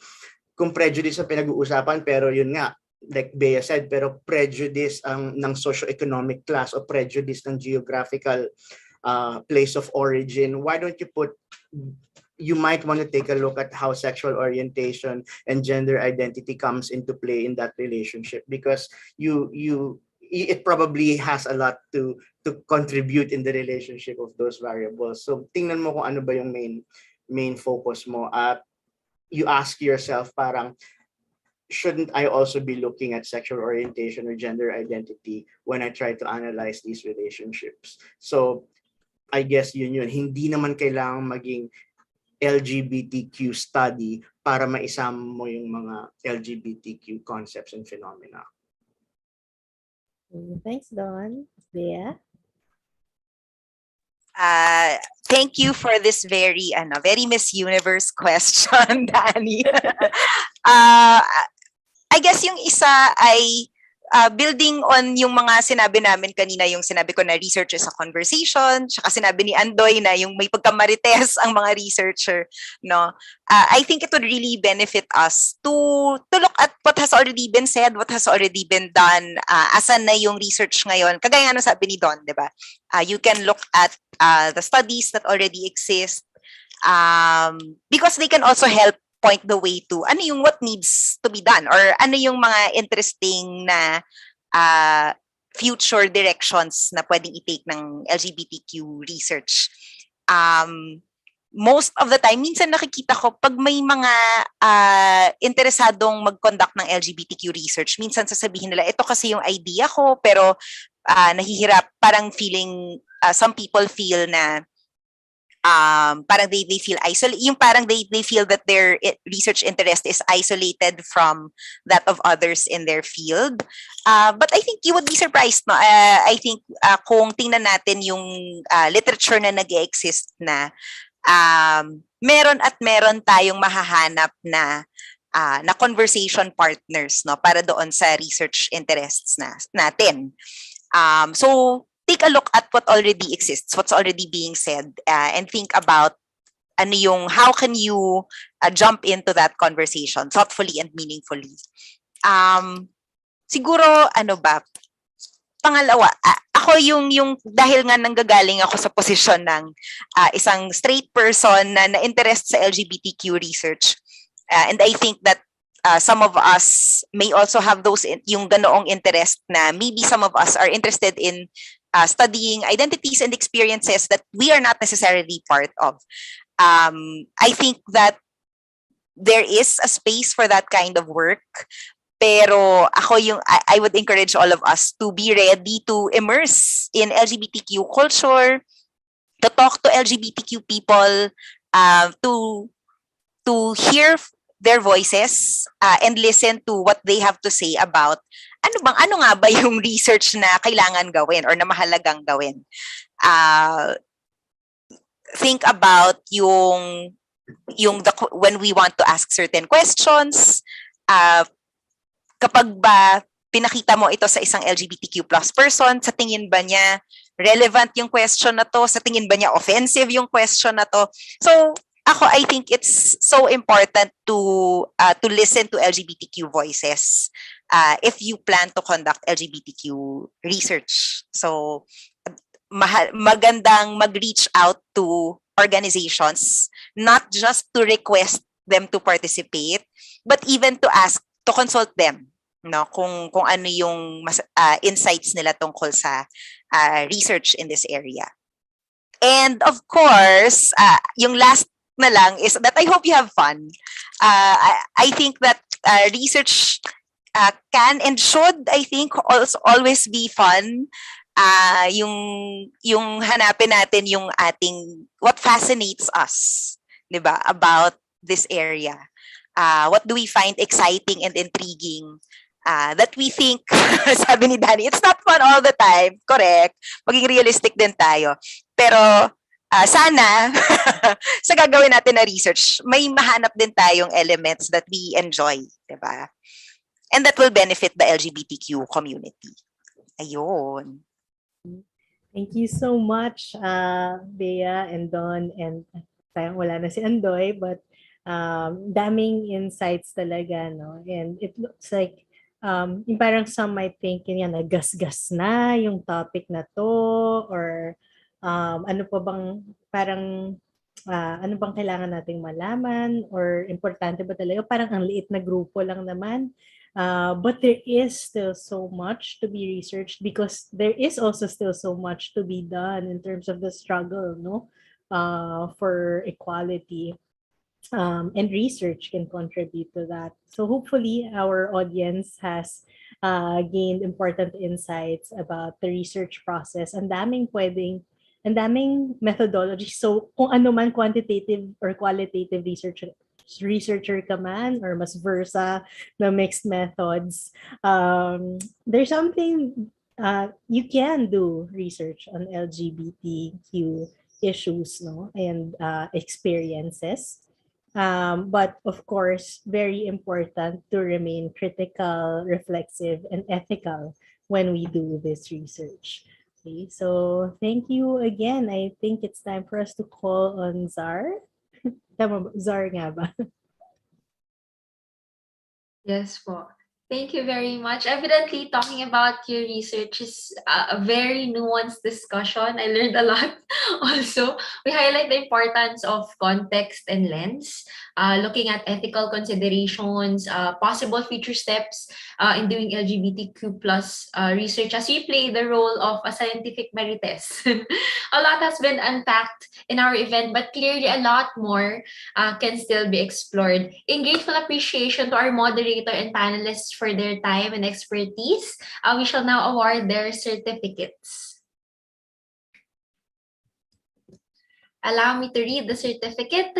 The University of the Philippines School of Statistics, UPDGO, and UPCWGS award this Certificate of Appreciation to Dr. Danny Ochoa for sharing their time, expertise, and valuable insights as the moderator in Notes from the Rainbow Field, a panel discussion on lessons and experiences in conducting LGBTQ plus research, given this 29th day of June 2022 via Zoom. Signed, Engineer Xavier Avines Bilon, Director, Gender and Development Committee, UP School of Statistics, and Dr. Joseph Ryan G. Lansangan, Dean, UP School of Statistics. Thank you very much, Thank Doc you. Danny. The same certificate is given to Beatriz Torre, MA, for being one of our panelists this afternoon. The same certificate is given to Mixdon E. Gaba, MA, for being a panelist for this afternoon. And finally, the same certificate is given to Mix Andoy Evangelista, MA, for being our panelist this afternoon. Thank you very much. Can we give them a round of applause to our audience who are still here? At this point, of course, we also have we have a certificate for Dr. Kevin Nadal for giving his special presentation. We would also like to present the attendees with a certificate. To get your certificate of attendance in this event, please fill out the form. It shall be sent through the chat.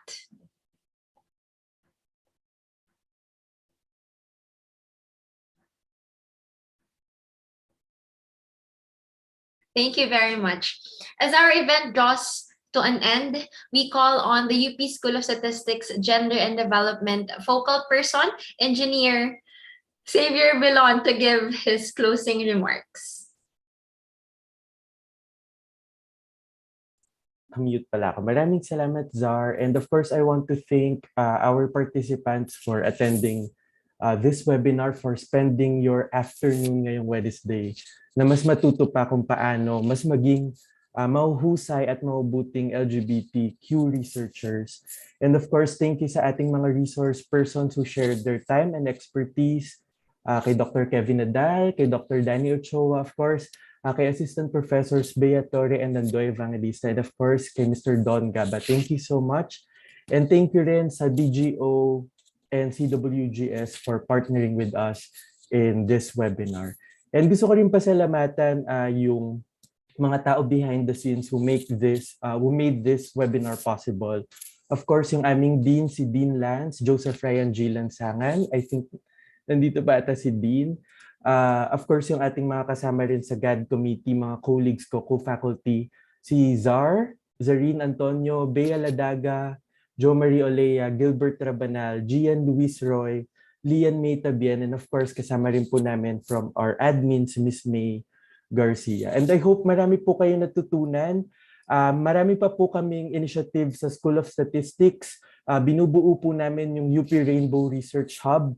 Kasalukuyan po siyang ginagawa with the Office for the Advancement of Teaching saka Psychological Association of the Philippines LGBT Psychology Special Interest Group para po mas matulungan ang mga mag-aaral at teachers po ng LGBT studies kung paano ba mas magandang maituturo at paano mas mapapaunlad yung ating advocacy and ating research pagdating sa LGBTQ+ issues and experiences. And of course po, sa mga kasama ko dito sa statistics, yung mga statistics ang inaaral, panawagan po sa inyo, hopefully we get to contribute to LGBTQ research by helping develop quantitative methodologies na maaaring gamitin ng iba pang researchers. Marami pa po tayong pwedeng pag-aralan, pag-usapin sa mga statistical methodologies para mas maging angkop sa mga pangangailangan po ng mga ibang LGBTQ researchers.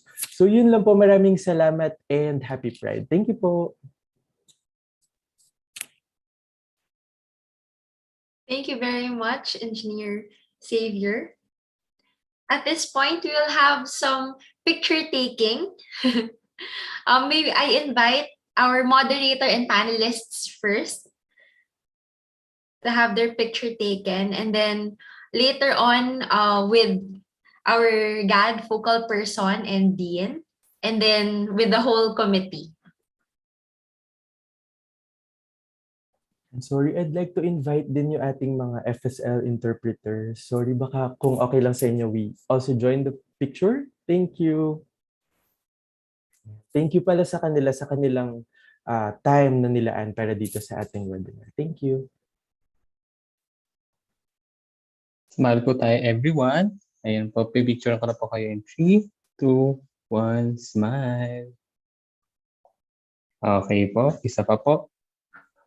1, 2, 3, smile. Yeah, okay na po. Now we Isa pa po. request Ian, go na. Now Go. we request Dean Lance and Xavier.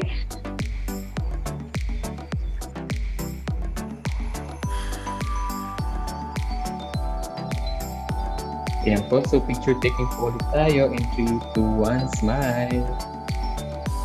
Ayan po, one more shot po. 1, 2, 3, smile. Okay. Now we ask Danny, welcome. Joy. Don, thank you very much.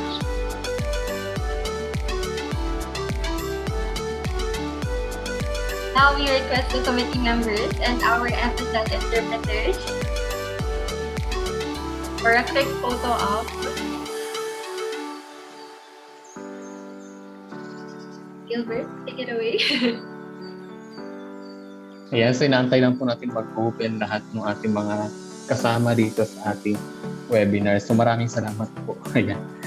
Samahan niyo po kami mag-picture taking. Ayan. Ayan, sino pang hindi kasama? Okay, so si Jo Marie, hindi. Ayan, picture muna natin ito. Okay, 1, 2, 3, smile everyone. Okay po, one more shot po. 1, 2, 3, smile. Okay po, thank you. Thank you very much. Thank you, everyone.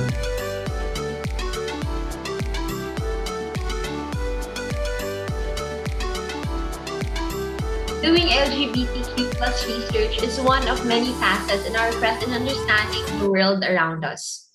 Pride is characterized by unity, mutual support, and defiance. While we have made great strides to ensure that no one gets left behind, we have to continuously push for change. And has been repeatedly pointed out this afternoon, there are a lot more to learn, a lot more to explore, a lot more to uncover.